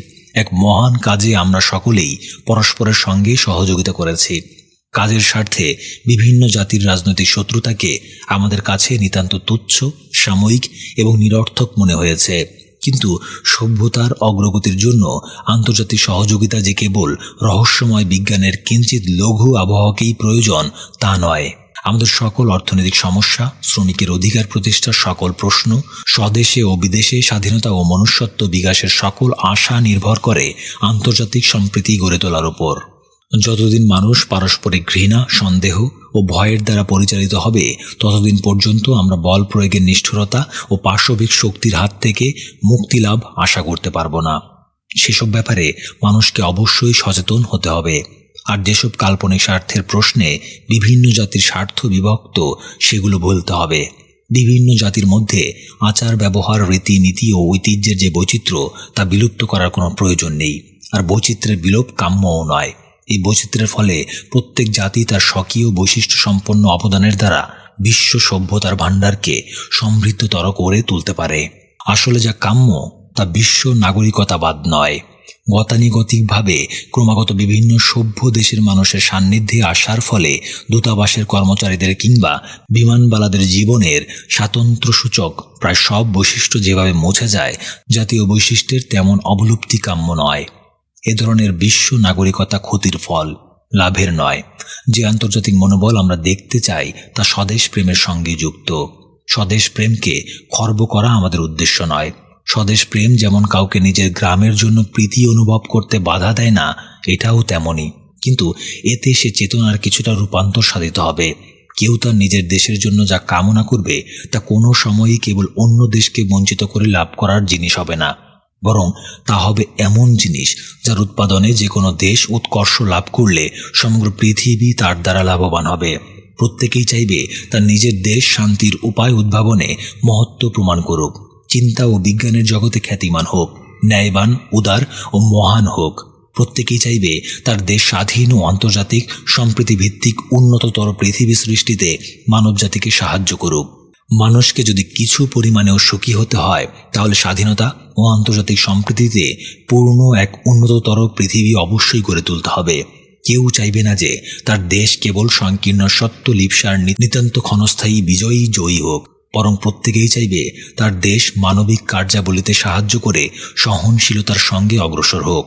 যিশু যাকে ভ্রাতৃত্ববোধ বলে শিক্ষা দিয়েছিলেন, অথচ খ্রিস্টান গির্জাগুলো যা ভুলে বসে আছে সেই আদর্শ অনুসরণ করুক, স্থায়ী বিজয় অর্জন করুক। প্রত্যেকেই দেখতে পাবে এই প্রেরণার মধ্যে কেবল মহত্তম নৈতিক চেতনাই নিহিত নেই, বরং এতে রয়েছে সবচেয়ে সত্য প্রজ্ঞাও। প্রত্যেকে উপলব্ধি করবে অত্যাধুনিক মারণাস্ত্রের উন্মাত্ততা দ্বারা ক্ষত বিক্ষত ও রক্তাক্ত জাতিসমূহ কেবল এই পথ অবলম্বন করেই বিকশোন্মুখ এমন এক নতুন জীবনে প্রবেশ করতে পারবে যে জীবন থেকে মিথ্যা ও অবাস্তব কর্তব্যের উন্মত্ত আহ্বানে আনন্দ বিদায় নেবে না। ঘৃণা যেসব কাজের পেছনে উৎসাহ যোগায়, সেগুলোতে যত দুঃখ ভোগ ও আত্মত্যাগী থাকুক, সেগুলো কর্তব্য নয়। প্রেম ও ভালোবাসায় উদ্বুদ্ধ হয়ে যেসব কাজ করা হয়, সেগুলোর মধ্যেই সত্যিকার জীবন এবং পৃথিবীর মঙ্গল ও আশা ভরসা নিহিত। প্রিয় বন্ধুরা, এরই সাথে শেষ হলো আমাদের আজকের পর্ব। এই ছিল রাজনৈতিক আদর্শ বইটির শেষ পর্ব, যা লিখেছেন বার্ট্রান্ড রাসেল। বইটি মোট 2টি পর্বে আমরা পড়লাম। প্রথম পর্বটি আশা করি শুনেছেন। আশা করি সেই পর্বটিও আপনাদের ভালো লেগেছে। আজকের পর্বটি কেমন লাগলো এবং পুরো বইটি আপনাদের কেমন লাগলো সে সম্পর্কে অবশ্যই আমাদের মতামত জানাবেন, এবং আমাদের ভিডিওটি খারাপ ভালো যাই লাগুক অবশ্যই একটি কমেন্ট করে দেবেন। আর ভিডিওটি ভালো লাগলে লাইক করবেন, এবং পরবর্তীতে এমন অনেক ভিডিও পেতে আমাদের বই কথা কয় চ্যানেলটি সাবস্ক্রাইব করতে ভুলবেন না। এবং আপনি আমাদের বই কথা কয় চ্যানেলে আমার কণ্ঠে আর কোন বইটি শুনতে চান সেটিও কমেন্ট করে জানাবেন। তাহলে দেখা হবে পরবর্তী পর্বে, পরবর্তী কোনো বই নিয়ে। ততদিন পর্যন্ত ভালো থাকুন, সুস্থ থাকুন। ধন্যবাদ।